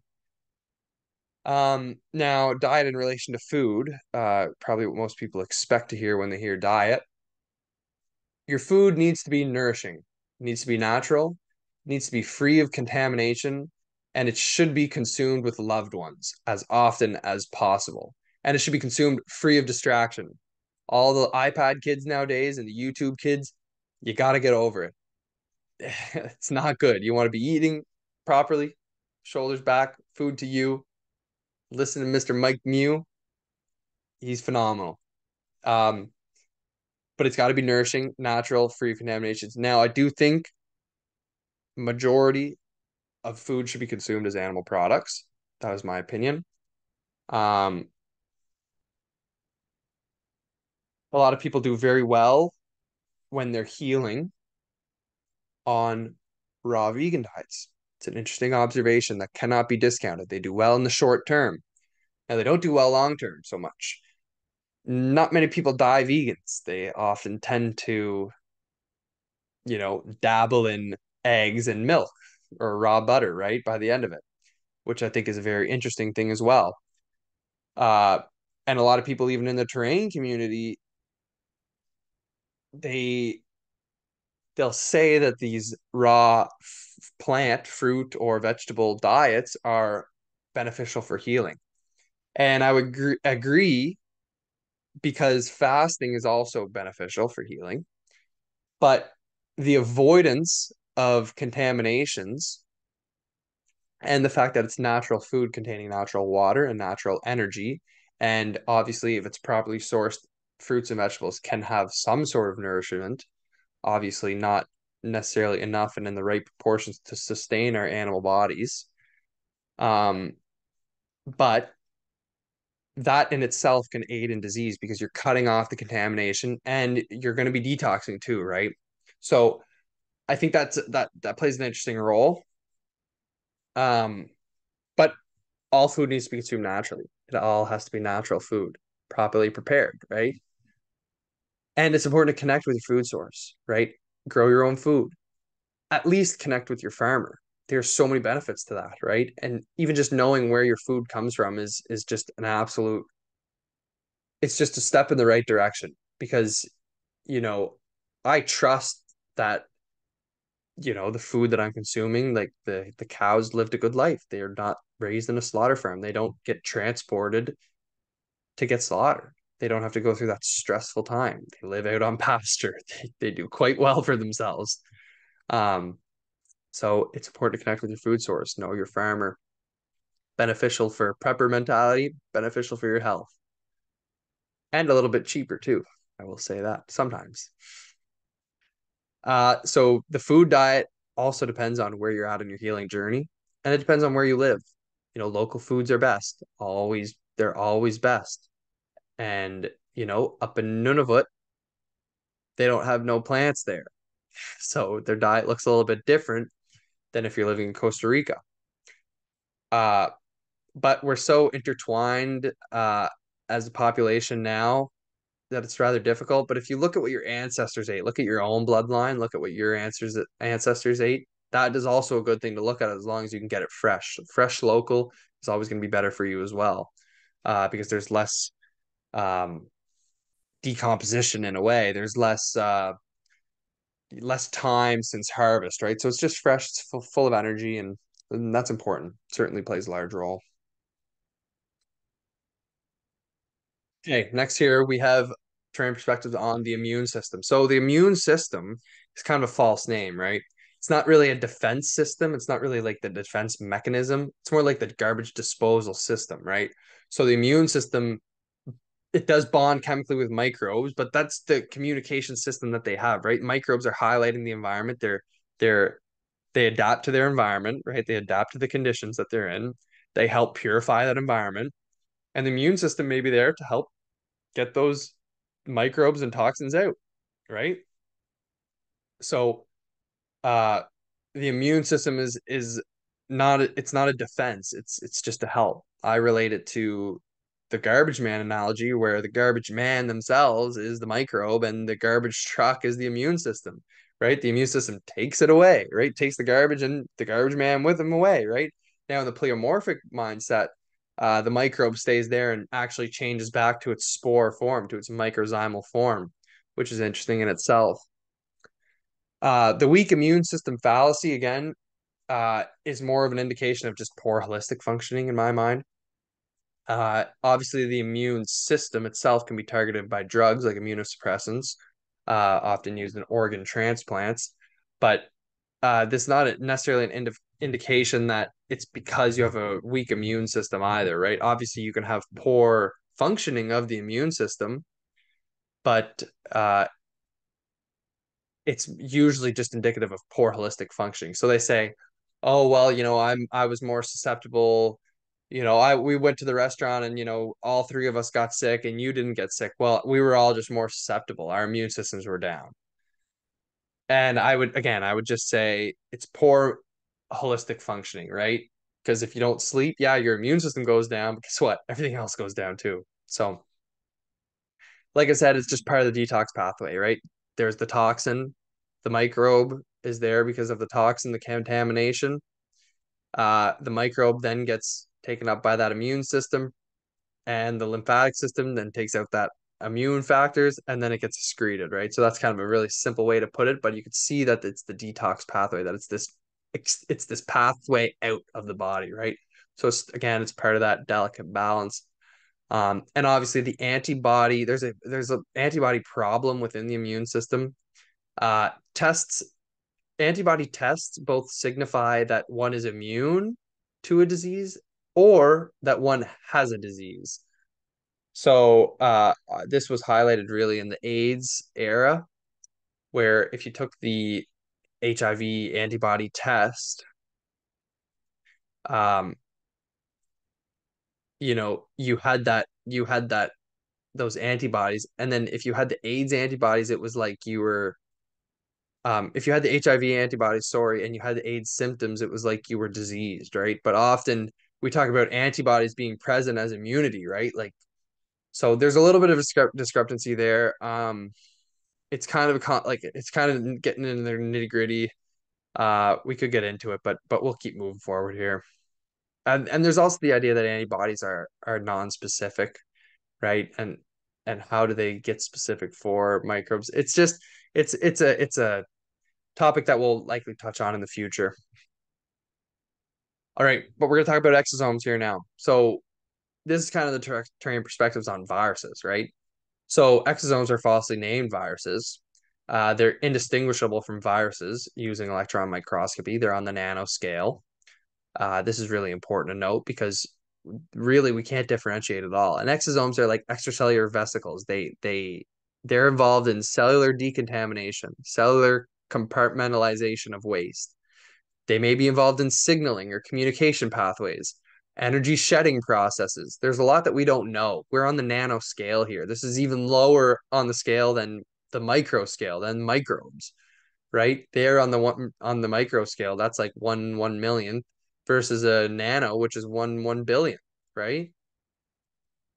So um the exosome topic is difficult, but obviously we know that it's not any cause of disease, right? And what we see is cholera viruses are more likely explained by exosomes. And Dr. Andrew Kaufman does phenomenal work in this area. He has a lot of amazing lectures on the exosome and talks about it a lot. So I'd urge you maybe go back to his older stuff to find some of that. And um, the way I kind of think about it is that cancer is almost like the macro cycle of of exosomes, right? So cancer cells are kind of like the compartmentalization of toxic environments, right? And they kind of store it into these tumors, right? Or perhaps too much energy. It's an attempt to contain a toxicity, right? And many would probably disagree with this, and I'm, not wholly convinced on this either. This is just kind of where I'm at right now with my thinking. Um, but it seems to be this macro cycle of exosomes, right? And the question is, are cancer cells the cause of cancer? Although the body every single day is fighting off cancer cells, right? So it seems to be like this natural process of the large cycle of exosomes. So say you have a buildup of energy or a buildup of contamination, and you have a cell that's taking it all on, and so, well, what do? You get rid of that cell, and your immune system or maybe microbial systems can help you out there, right? And help excrete that toxicity from the body. And obviously, when it builds up too much, you could get to a tumor state. Now, there obviously is a lot of people talk about cancer and frequencies, electromagnetic frequencies, and I wouldn't necessarily put it past. This may just be one lens through which cancer is created, right? Because our bodies have these sets of symptoms, right? It's these healing processes that we can produce, um, but almost a near infinite amount of contaminations that can go on, right? So deficiencies, on the other hand, are kind of a set amount of deficiencies. Our bodies only need so much stuff, whereas the contaminations, we can create chemicals all day, and our bodies are going to undergo the same symptoms. Maybe they're grouped together differently, but it's always going to be similar symptom profiles for similar contaminations. All right, so here we got turning perspectives on microbes and fungus. So essentially, this is just part of the pleomorphic cycle, right? So you go from spore to microbe to maybe fungus and back to spore. It can be interrupted at anywhere on that cycle, and obviously, there's a lot in between there, right? It doesn't just go spore, microbe, fungus. There's a lot of in between stages of this development. Now, funguses are part of the later stages of disease, whereas microbes are more on the forefront. But both come from microzymas, supposedly. And again, they're part of this delicate balance and act like the garbage men. They're there to biotransform toxic environments into clean environments. Like I mentioned before, it's the alchemical transformation of lead to gold. It's disease to health, right? Disease to purity, contamination to purity. That's what it is, right? And these guys are kind of the catalysts for that. So getting rid of these symptoms or getting rid of these microorganisms are getting rid of the solution.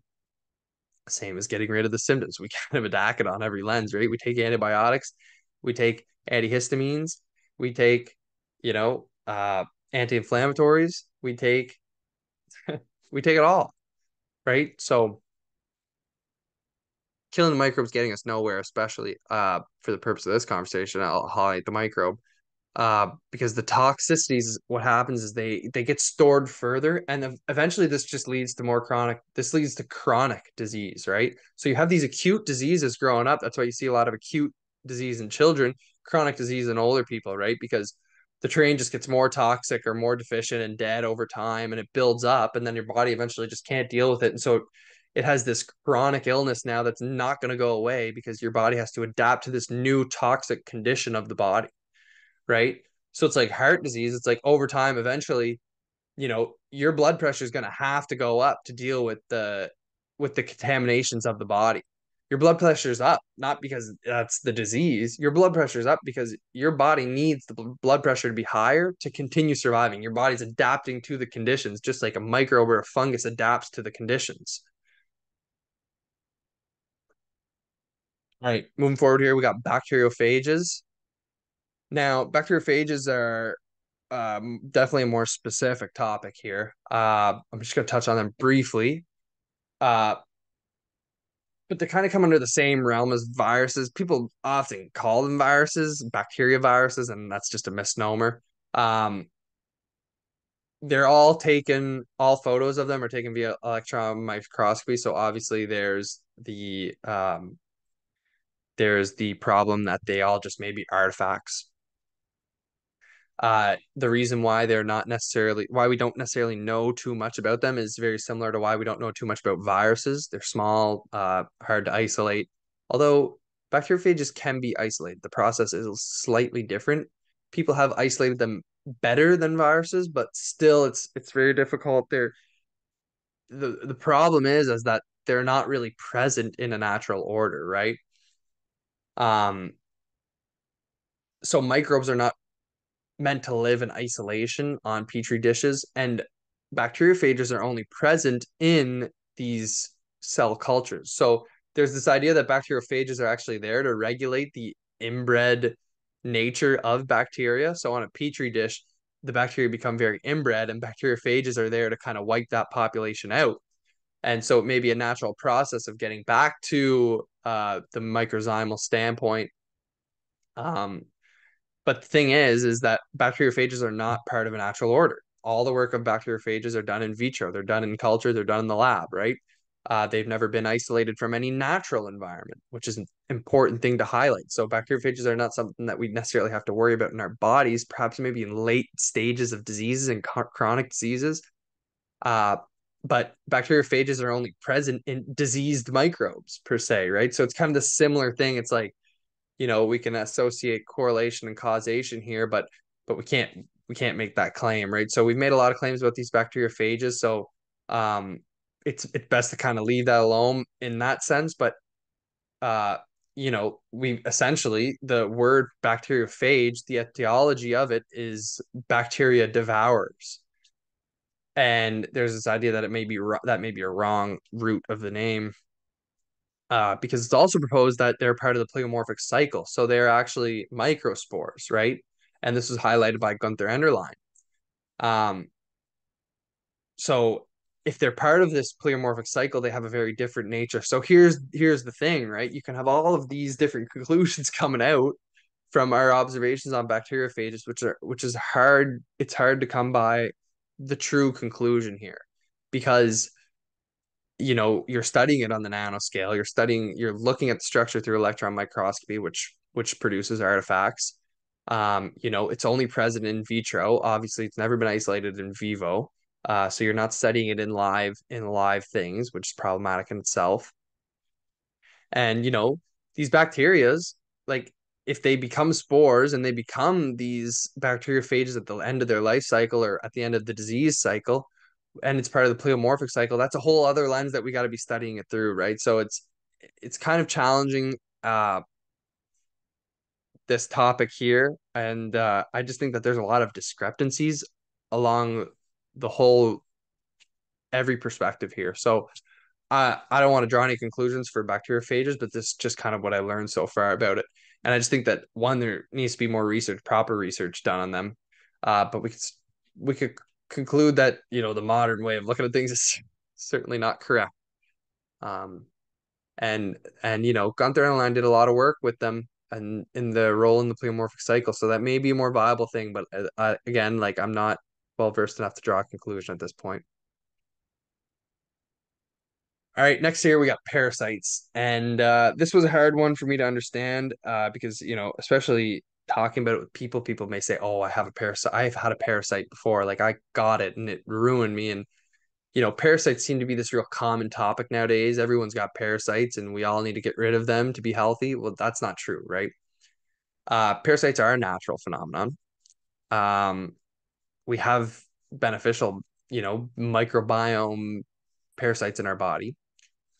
But again, they just seek their natural environment with their food sources. If you could catch an external parasite and they could get through your stomach acid, and there's an environment, so one, you'd likely need low stomach acid, a pretty non-strong, like a weak stomach acid. That may be the first parameter for getting a parasite in your stomach. And then you have a stomach full of garbage. Well, yeah, a parasite might come in and stick around. So I'm not going to sit here and necessarily deny that either. But again, the parasite is not the cause of disease. So getting rid of that parasite, actually, depending on the nature of the parasite, may not be beneficial. So just straight up doing parasite detoxes is not a way to do things. And if you're working with somebody who just wants to get rid of all your parasites, you're working with the wrong person. You need to address the root cause of things. Parasites are not the root cause of disease here. And I know this is a hot take, but it's absolutely true.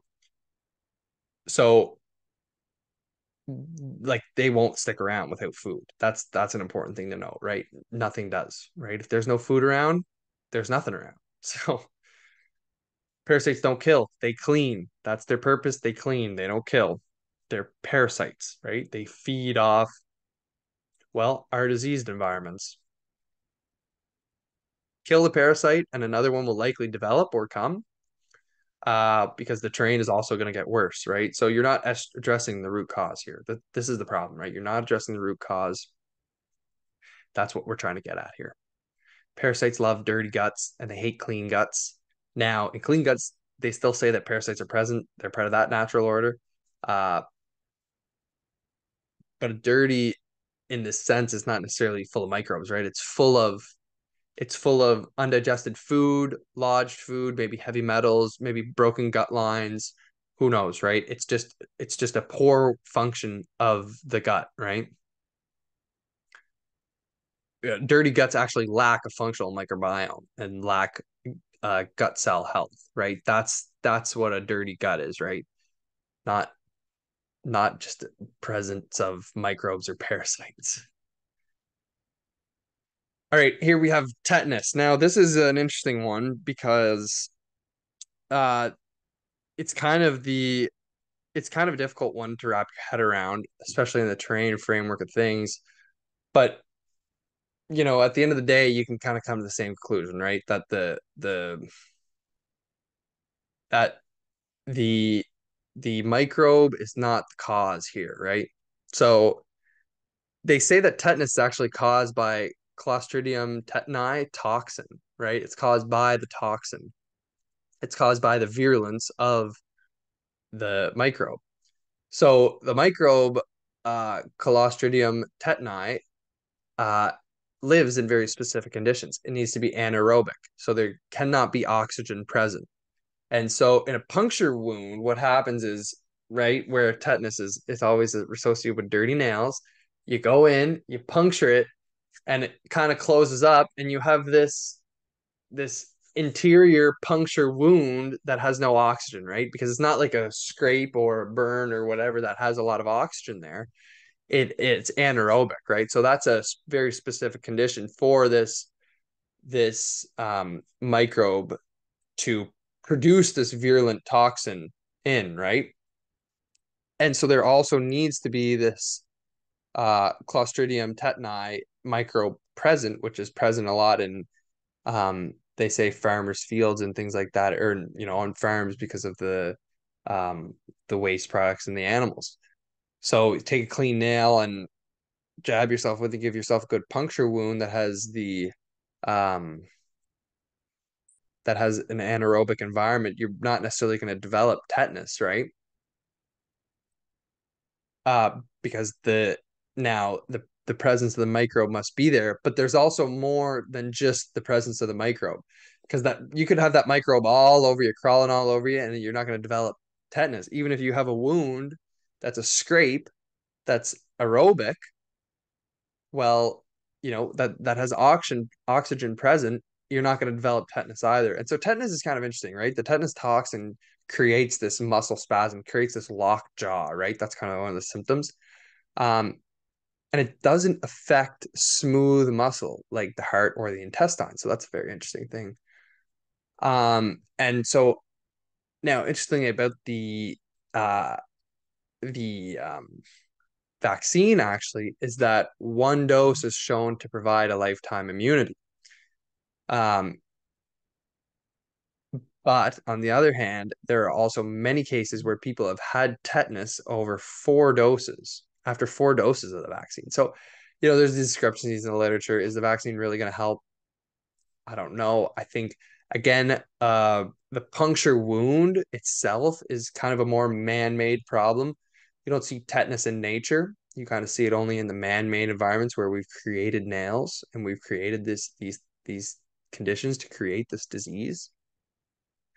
Um, Obviously, tetanus is not a childhood illness. So there are a group of people who are perhaps ex-vaxxers, or they don't take vaccines anymore, and but they still take a tetanus vaccine, right? Now, it's better at a later age, 2 years, and don't take it when you don't have an immune system when you're a baby, right? Don't give it to your 2-month-old. Um, Better in the later stages. And it's possible, now this is something that you'll have to work out with your medical provider, to get the toxin in isolation. So if you get a plain tetanus toxoid and you isolate it, it's in isolation, and you perhaps put it in a proper solution, devoid of all the toxicities that vaccines typically come with, you could provide the same immunity touted by the many studies that provide a lifetime immunity. But remember that many people get tetanus even after having a tetanus vaccine. So it's a rather difficult thing, right? Um, there's also the notion that many people who get tetanus have never really had an encounter with a rusty nail or anything like that. So that's another common observation that happens around this topic. And so really what can be said about, tetanus is that we should really ensure proper wound care and perhaps herbal remedies as well. Um, you know, Wounds like oxygen, and so that's an important thing to consider as well, right? Especially if you have um, but again, not a medical practitioner here. So definitely go talk to your own doctors, and consult your own intuition. Okay, next year we have Lyme. Now, Lyme disease, another complicated one, right? Again, doesn't come down to the virus or the parasite itself. Um, Lyme doesn't have any specific tests. Yeah, there are microbes involved. Again, always microbes involved, but correlation doesn't cause causation. It doesn't mean causation. And the signs and symptoms profiles of Lyme's can be very non-specific, or non-characteristic, I should say. So the arrhythmia migrans rash specific for Lyme's is not very it's not very characteristic, right? It's non-characteristic. So there's a large profile for diagnosing this, which can obviously cause its own problems. Lyme never filled with Koch's postulates, of course, like everything. Um, in clinical diagnosis, antibody tests aren't really even used. So, the non-specificity of the test is not even an issue, because we don't really use like they don't really use it in diagnosing Lyme's. They basically go off symptom profiles and maybe stories. Now, an interesting thing about uh, uh, the Lyme, they're carried by ticks, right? So they're carried by ticks. Now, insect saliva is something that's been studied very little, but may induce rash. And actually, there's this notion that ticks may concentrate pesticides such as glyphosate. So that's a very interesting thing on why tick-borne illnesses always seem to be a thing. Seems to be that they concentrate these pesticides, right? And so when you create these pesticides, obviously they're meant to stick around. So that's one thing about them, but they're also meant to kill. Pesticides are meant to kill. So, that's one thing. And we've really not studied insect saliva too much. And I think this is a really interesting topic. I'd like to get on some uh, entomologists and speak about this perhaps. And I know there's one in the field that talks about how insects only consume diseased plants or low functioning plants. And I'd love to get him, Thomas Dijkstra. His work is absolutely phenomenal. So next here, we can talk about the original paper here of and it was done by Bergdorfer et al. In 1982, and it showed that Borrelia Bergdorferi, sorry for my poor Latin pronunciation, it was only found in 61% of tick guts. That's very important. It was never found anywhere else in the ticks. It was never found in salivary glands, and obviously this is the microbe involved in Lyme disease. But this Borrelia burgdorferi was not found in salivary glands, which is just kind of a hilarious thing. Um, and there was a study done where I think in this study, sorry, the original paper, uh, infected ticks where they had this microbe present in their gut were unleashed onto 8 rabbits, and the ratio was 40 ticks per rabbit, so 40 infected ticks per rabbit.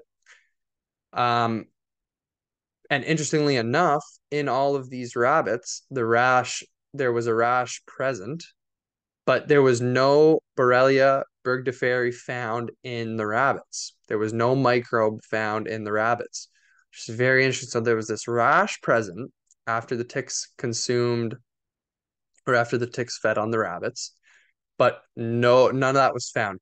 So I like to highlight this again, that ticks may concentrate pesticides. I think that's a phenomenal finding. I think we need to explore that more, and we need to study insect saliva. It's a funny topic, insect saliva. I mentioned it before and people have laughed, and because it's comical, right? But it's true, right? That it should be studied, and even just insect, even if there are any connections to the salivary glands, right? If there are connections from the blood, like can we take from the blood to the saliva? So it needs to be looked at more. I think the concentration of pesticides is an important thing. Um, but yeah, like the thing is when you get back to the microbe in question here, uh, it's nearly impossible to isolate uh, the microbe from patients. One study, Benach et al., 1983, could only isolate it out of 36 patients, could only isolate it out of 2 patients. And isolation, obviously, in its own problems, but the spirochetemia is transient and of low density in this condition, was a quote from that study. Um, and in the study as well, they actually say 3/4 of Koch's postulates are largely satisfied. So again, just a interesting highlight. And I actually do not remember which postulate was not satisfied, and I wish I had that on hand. But the study is Benach et al., 1983.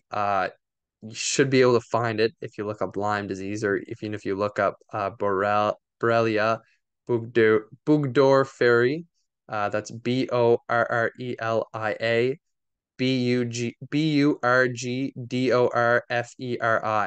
I'm gonna look into that too, because I forget which postulate was unsatisfied, but they did not satisfy Koch's postulates, is the main point here.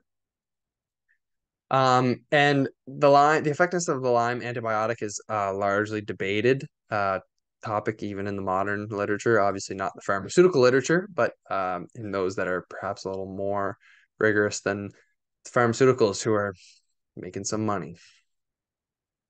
Okay, now we're going to talk about some of the common demics through history, pandemics, epidemics. Um, so we'll look at some training perspectives on things like tuberculosis, the Spanish flu, polio, AIDS, and we may as well highlight the indigenous story of smallpox right now. Um, Obviously, you hear a lot in North America that smallpox wiped out a large portion of the indigenous people. Now, here's the thing. The indigenous story obviously is largely told by the colonizers. And uh, there's obviously been a lot of money and effort put into absolutely decimating the indigenous populations, especially in North America, well, around the world, but recently in North America for the purpose of this conversation. Now, what happened if you read the book The American Holocaust, they actually tell the story that the colonizers were a lot more brutal and gruesome and were likely just killing more indigenous people than obviously we'd like to admit now. Um, and so that may explain for the large amount of deaths. And we obviously blamed it on smallpox. Now, not that smallpox wasn't present, but the thing is, what did the colonizers bring over other than themselves and um, their trains and their boats and their factories? Was their absolutely god awful living conditions. So in the American Holocaust and in many indigenous stories, there's talks about how where the indigenous were living in amongst the colonizers was like uh absolute just trash in the street, uh, you know, living in your own waste, and so that might explain for the smallpox presence in those in contact with the colonizers, because those obviously outside we're not dealing with this issue as well. And so in this I'm kind of referring more to the northern uh, area where the colonizers came in, but even in the southern area that holds true. And in the southern area, I think they were even more brutal. The conquistadors, like the Spanish, were much more gruesome on the indigenous. And there's also the stories of uh, maybe great floods or earthquakes in the years 1812 and 1813 that happened, where there was, 15, 20,000 earthquakes throughout North America in a 1 year period, which the geological records show, that may have wiped out, may have created insane floods from land seas, essentially, and wiped out insanely large indigenous populations. Because before that time, we didn't really have any of the Midwest discovered, which is maybe where the cities of gold were thought to be discovered or likely discovered, especially among the Mayan people. Um, and yeah, it's important to highlight that story. It's not one that's really talked about. It's kind of a, you know, um, if you look at history, you can look into Static in the Attic talks about that, but that's the largest gold mining operation in the world in that area where that great flood happened, where it wiped out perhaps a lot of indigenous people. Because again, the fact that we went, there was story of conquistadors finding the cities of gold and then going back and there being nothing, right? And there being nothing, and um, all the indigenous people are gone, but then there's no trace of the city of gold and there's no trace of dead indigenous people either. So it really doesn't make a whole lot of sense. But also that story in itself may be twisted because, people don't really want to know where the real city of gold is, right? Where it may be in the Midwest and not necessarily down in the Amazon. But that's a whole history lesson in itself. So let's move on. We're going to talk about tuberculosis. Tuberculosis, of course, never attained Koch's postulates, obviously. Tuberculosis is a great example of pleomorphism and likely why it was very present at the time when pleomorphism kind of had its debut.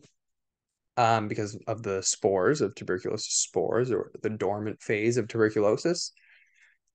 It's a lung issue. Tuberculosis is, often associated with lung issues. Um, I would probably speculate that there's a lot of heavy metals involved. Obviously, back in the day, there was a lot of mining, factories, the new use of cars, planes, or burning, you know, the air quality was really poor, which is probably why we see tuberculosis even still today, because the air quality is extremely poor. Obviously, tuberculosis is less prevalent. Um, well, we've obviously have less mining, less factories. Perhaps our air is a little bit better, but that could be a whole conversation itself. Now, Weston A. Price had some great observations surrounding tuberculosis. That in his work with the indigenous populations, those consuming the indigenous diet and living the indigenous way of life did not contract tuberculosis, and those same indigenous peoples of the same tribes or things of that nature, living the modern way of life, had tuberculosis. It was present in a lot of the moderns. So those living the modern way of life. So that was an interesting perspective. Gunther Enderlein's perspective is that the Aspergillus niger cyclode leads to disease of the lung, which is indicative of tuberculosis or perhaps cancer. Now, Gunther Enderlein, obviously, his work is encoded in his own um, definitions and terminology, so it's rather complicated, and I certainly have no great understanding of it. Uh, but for those really interested in pleomorphism, Gunther Enderlein's work is top of the line. But his idea was that an injection of symbionts may be helpful to help the pleomorphic cycle along. So that's kind of his, that was what he was pushing as his treatment, was kind of helping the pleomorphic cycle along its thing. Now, I don't really agree with injections of any kind. I think they're kind of absolutely unnatural. There's nowhere in nature where that seems natural at all. So the only thing that may be close is a bee sting. So, and that's very therapeutic in itself.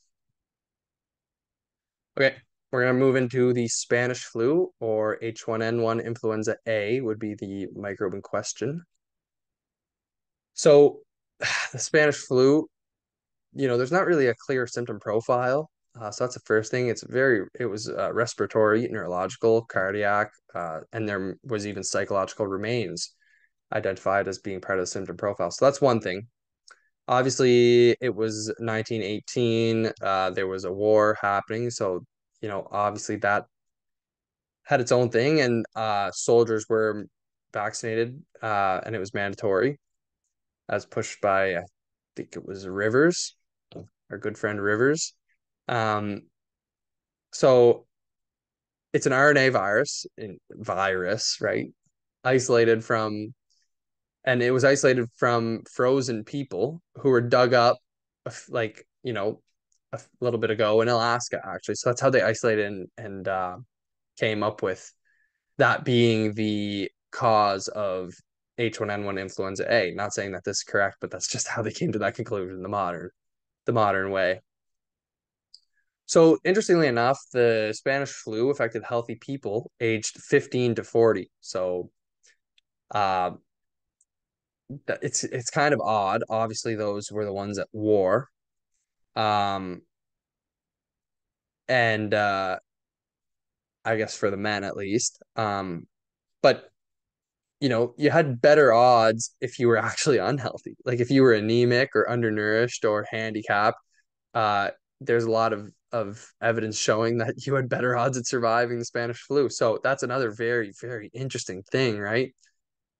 And the disease seemed to spread faster than humans could travel, even at that time.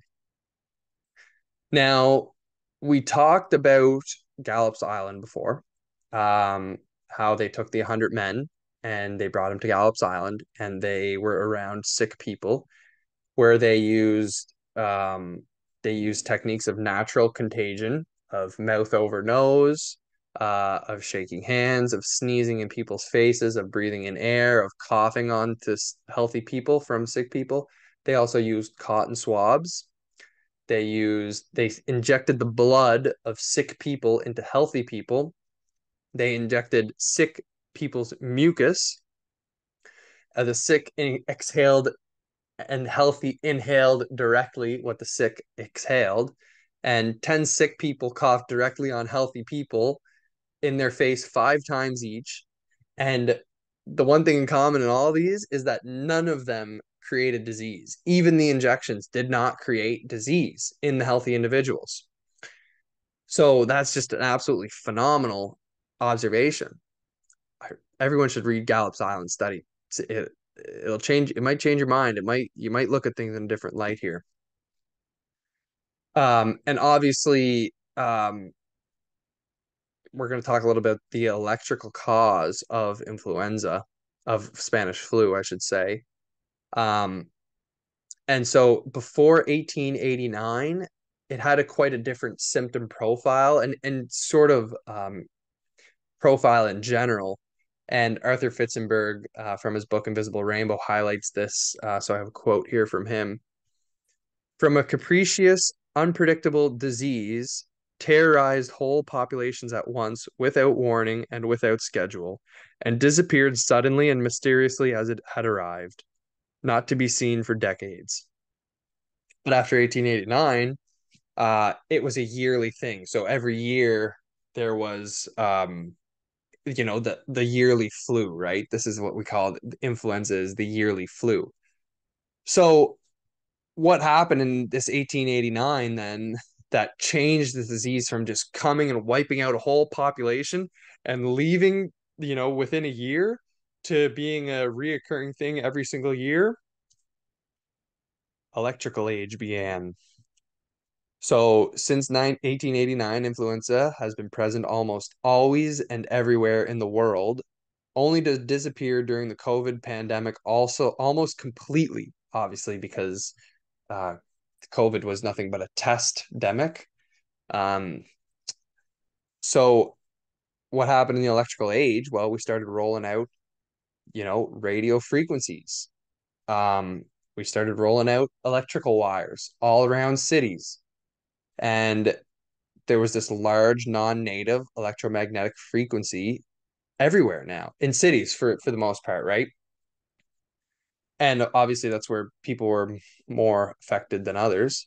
And so to highlight the Spanish flu here, everyone should read The Invisible Rainbow by Arthur Fitzenberg. It's a great, great story, especially for electromagnetic frequencies. It's the most comprehensive book you can read on the topic, in my opinion. But in 1918, there was obviously a major rollout of radio frequencies for the war efforts, right?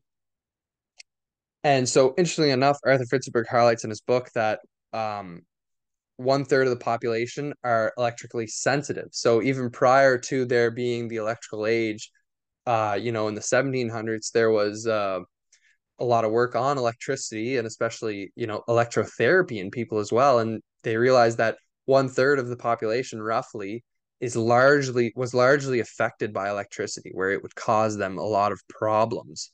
A lot of symptoms would occur after being exposed electrically. So what did the Spanish flu affect? Well, it affected 1/3 of the population, which is an interesting correlation. And obviously, there was mandatory vaccination for all the soldiers in the war. And like we mentioned before, especially in porphyrins, heavy metals and non-native electromagnetic frequencies do not mix very well. So, there was this aspect of the symptom profile that involved bleeding issues where you would bleed from ears or your gums or your nose or your stomach. A hemorrhage in the lung was a common cause of death in the Spanish flu, actually. And it was proven that influenza patients actually had a lower blood coagulation, right? And Gerhard, 1779, showed blood coagulability was lowered when electricity was involved, right? So there's a lot of things that point towards this electrical cause of influenza, and obviously since 1889, electricity has been present in every single person's life pretty much around the world. because it was absolutely paramount that we all become connected. So a double-edged sword, electricity is. So the hypothesis essentially is that the accumulation of electricity is the cause of influenza. Obviously, there's, you could throw out other theories that it was the mass vaccination of the populations, especially for the older vaccines were probably had a lot of heavy metals in them. There was also the toxins from the war. Um, who knows, right? So, but this one really seems truthful. It seems like the right path. Because interestingly enough, you can correlate prior to 1889, um, all the what we called influenza pandemics, right, that affected the whole world, occurred during the peaks of solar magnetic activity. So when electricity was naturally high in the world, there tended to be these massive die-off events and things like that, right? So, Mother Nature obviously wasn't happy when those were happening, but that's just a correlation too. So we won't draw too much from that. But even seasonal influenza epidemics may be occurring due to seasonal variations in solar radiation, right? So perhaps that may be the reason for a flu season, or at least partly a reason for it, or at least partly the reason why we have this cyclical detox period. So just something to consider. All right, we're going to move into polio virus. Obviously the cause of polio disease. Um, Now, much of this is taken from the book The Moth in the Iron Lung. Uh, Forget the author. Moth in the Iron Lung. Fantastic read. Easy read, actually, and quite an enjoyable read. Tells the story of polio quite well. Um, so essentially, the story just goes through how there's this a long story of polio starting in the late 1800s, starting in very, very small populations because of this mass use of the beginning of the use of these pesticides, Paris green, which was heavy metals, and then moving into a lead arsenate, and eventually moving into a DDT, all producing similar symptoms, all used to combat the moth problem of the United States that were wiping out crops. Now to go back here, we're only like polio was only truly diagnosable if spinal tissue was extracted and analyzed, and that's how they would find the polio virus. Obviously, no post-postulate studies were done, and no true isolation of the virus was done either. But they weren't cutting every spinal tissue open to diagnose all these cases with polio, so there's that. But back to the chemical cause of things, right? So you have these heavy metals and it's a spinal cord problem. Um, and the lower parts of the spinal cord. So heavy metals are heavy, they tend to sink down, but there may be an affinity for the spinal cord or perhaps the myelin sheaths of the spinal cord, obviously leading um, to the paralyzation, right? So another problem was actually the war efforts. After the war was complete, they had all of these machines, right, and all of these planes, and so warplanes were actually used to spray chemicals and pesticides like DDT. And so this is really when polio went crazy, right? So when it was Paris green and lead arsenate, you had these little epidemic breakouts of polio, right? Or they didn't necessarily call it polio, but it was the exact same symptom profile. Because it goes back to the late 1800s all the way through the 1900s. It was like one small little town out in the middle of nowhere has all these cases of child paralysis and things like that. So, but then when DDT was introduced, it was like the major breakouts, right? And everyone, ask your parents and your grandparents even about the old DDT trucks. They'd be chasing them, playing in the spray down the road, and they were just going through neighborhoods and spraying DDT around, right? So yeah, it went from local outbreaks to epidemics. Um, Obviously, the vaccine was introduced after DDT was already banned. So they banned DDT because they thought that it was causing some disease. And so cases were on the decline. And well, what did they do? They came out with a vaccine and claimed that the vaccine is the reason that there's no more polio. A great play in their very limited playbook of controlling the population because they love to reuse that one. If you look at when vaccines are introduced throughout pretty much any epidemic or pandemic, it's always when there's a decline of cases at the end. It's after the decline of cases, actually. And then, either it goes down to nothing or it goes down to very little, and they claim that the vaccine was the reason. So they can paint the vaccines in a good light. So obviously there's a lot of books on that. Dissolving Illusions by Susan Humphreys. Phenomenal read. So, and then the problem was too, they say that polio went away. Now we've kind of recharacterized polio in my mind. You know, things like acute flaccid myelitis um, is is pretty much the same symptom profile as polio, right? So even things like uh, Guillain-Barré syndrome, enterovirus D68, transverse myelitis all have extremely similar profiles to polio, and even other things like West Nile virus, botulism, uh, amyotrophic lateral sclerosis also has very similar profiles. So we love to recharacterize symptoms into new diseases so we can obviously tout the old diseases as dead and a big win for vaccines. All right, next here we have the AIDS supposedly caused by the HIV uh, virus. Now, this is COVID 1.0 in my mind. COVID is just AIDS 2.0. That's how I best describe them. Uh, HIV was invented at the Pasteur Institute in Paris, unironically. Uh, Now, why is it COVID 1.0? It was a PCR test demic, was what it was. It was just a test demic. Karen Mullis, the inventor of PCR, actually spoke a lot about how HIV is not the cause of AIDS. There was actually a lot of high ups, scientists talking about how HIV wasn't the cause of AIDS at this time, which is really interesting. Now, why is it COVID 1.0? Well, it was a political event. It was based on fear. That was a large part of their repertoire there. Again, the antibody problem is present. The presence of antibodies indicates infections and not immunity in AIDS. Um, you know, how does the HIV evade the antibodies? 40 years of research still doesn't know, right? So there's an antibody problem again here coming up. HIV, again, interestingly, only affects men or mostly men, right? It affected mostly heavy drug users, those who used poppers. I will not go into what those are during the demic here. Um, but there was a population of people who use these drugs who were heavy drug users who got AIDS. And even now today, you still see a lot of heavy drug user and their populations get AIDS.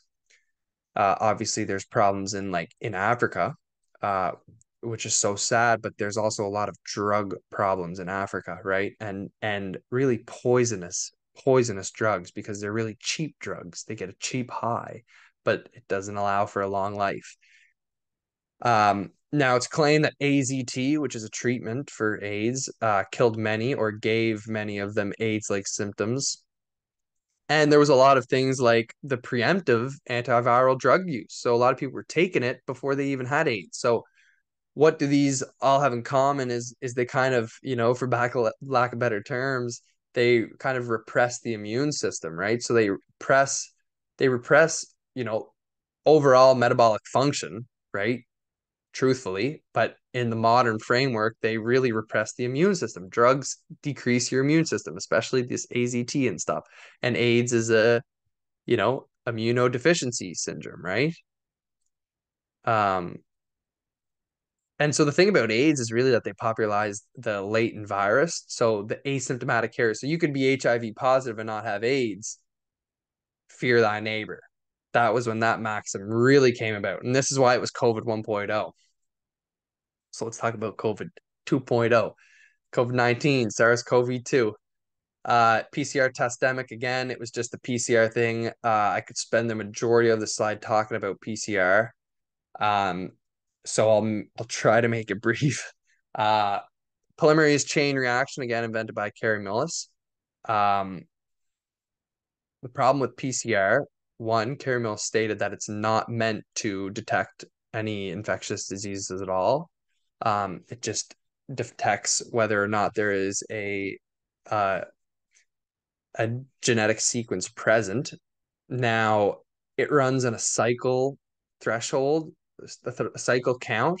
So essentially, what happens is it goes through these cycles of denaturing and reannealing together the genetic material. So you essentially multiply the genetic material. Every time there's a cycle, it doubles the genetic material. So you start with one strand of genetic material. After one cycle, you have two, and then you have four, and then you have eight, and then you have 16, and then you have 32, and so on and so forth. And so, in the literature and what I was taught at university in my genetics courses, because we learned extensively about the polymerase chain reaction, was that you cannot get a paper published if you run the cycle counts of a PCR test over 33 cycles. You cannot run it and get it published over 33 cycles. Now, through COVID, what did they do? Well, obviously they ran most of the labs anywhere between 35 and 45 cycles, which would increase the false positive rate extremely high. And so anybody getting these PCR tests could test positive. And that's why when PCR tests were high, cases were really high. And that's why you saw asymptomatic people, because it was absolutely non-specific. It was just false positives. Every single case of COVID was just a false positive, whether you were sick or not.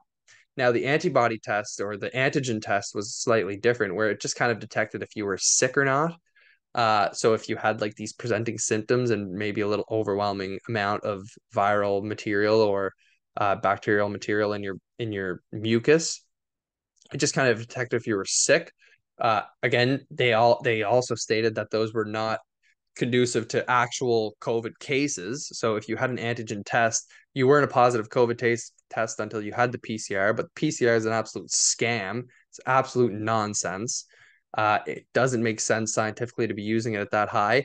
There were CDC documents coming out and telling people that they had to use their labs should be at 35 to 45 cycles. And where cases were really high, they were using it at 45, and where they were lower, they were using it at 35, right? So that's caused a lot of problems, obviously, because it's just absolutely poor science. And Christ, I was learning about it in first year, second year university, and these experts can't even catch that.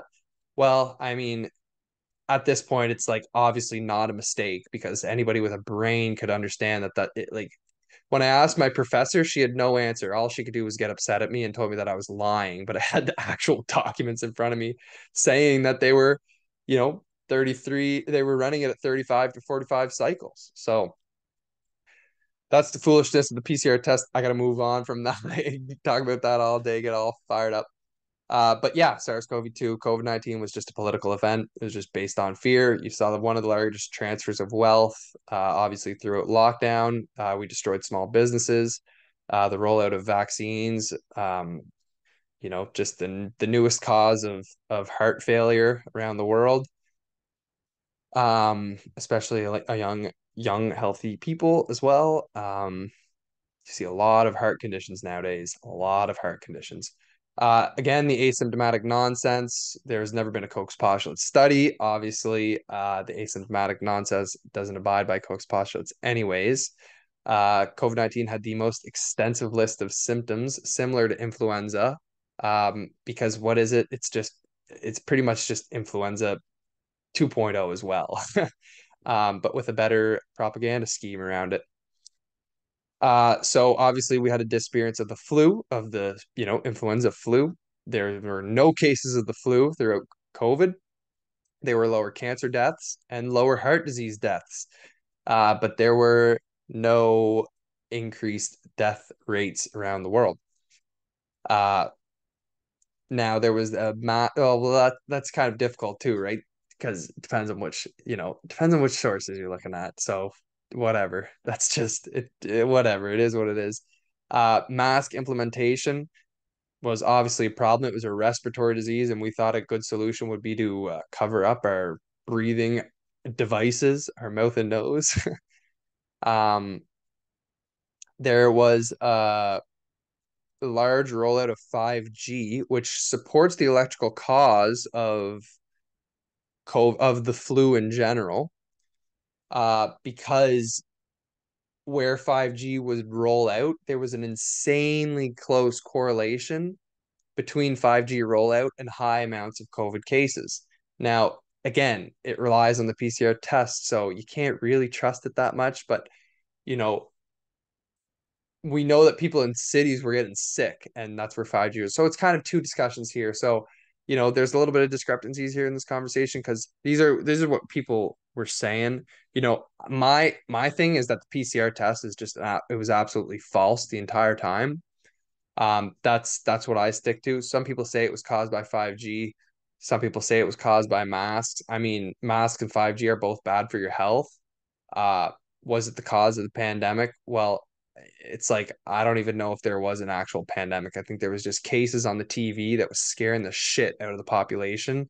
And, all of our experts, our paid experts, and our political leaders were telling us to be scared. So we were. Um, and then obviously the implementation of a vaccine. Well, it was not a vaccine actually, because they changed the definition. They changed the definition to encompass mRNA genetic therapy. Now, the old um, name for a vaccine there needed to be a live or attenuated virus or microbe present in the vaccine.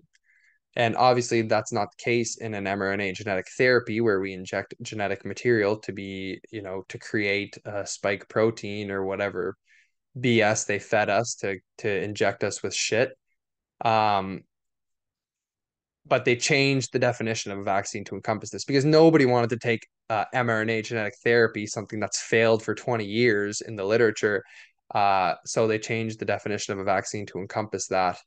So now, if you look up the definition of a vaccine, it's pretty much just an injection to confer immunity. But vaccination is not immunization.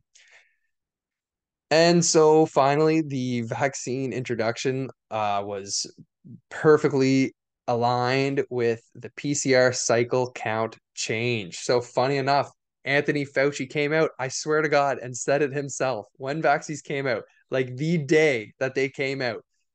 Fauci said that they need to address the problem of labs running their PCR tests too high.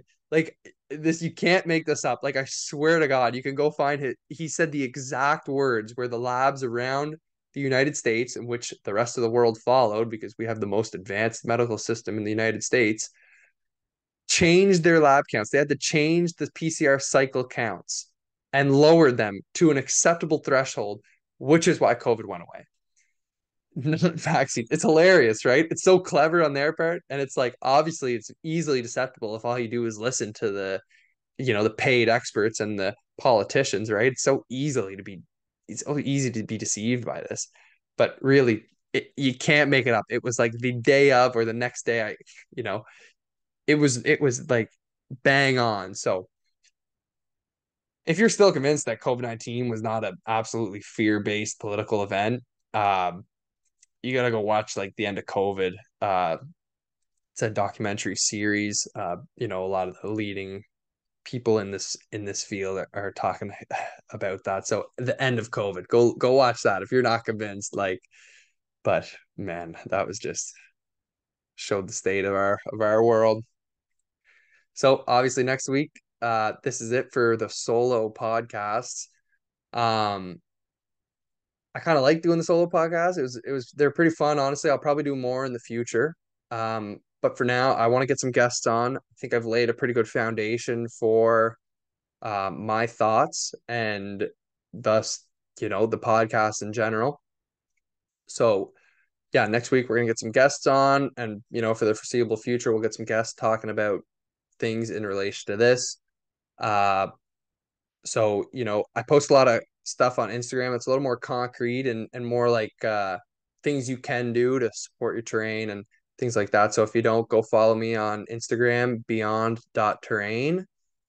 And I think that would be that'll be the area where the concrete happens, and we post a few recaps of the podcasts and kind of important topics. And as we get into guests, I'll try and recap what the guests talk about on the podcast in the on Instagram, kind of short form, short concrete form, so we can really help get information out there, the valuable information out there.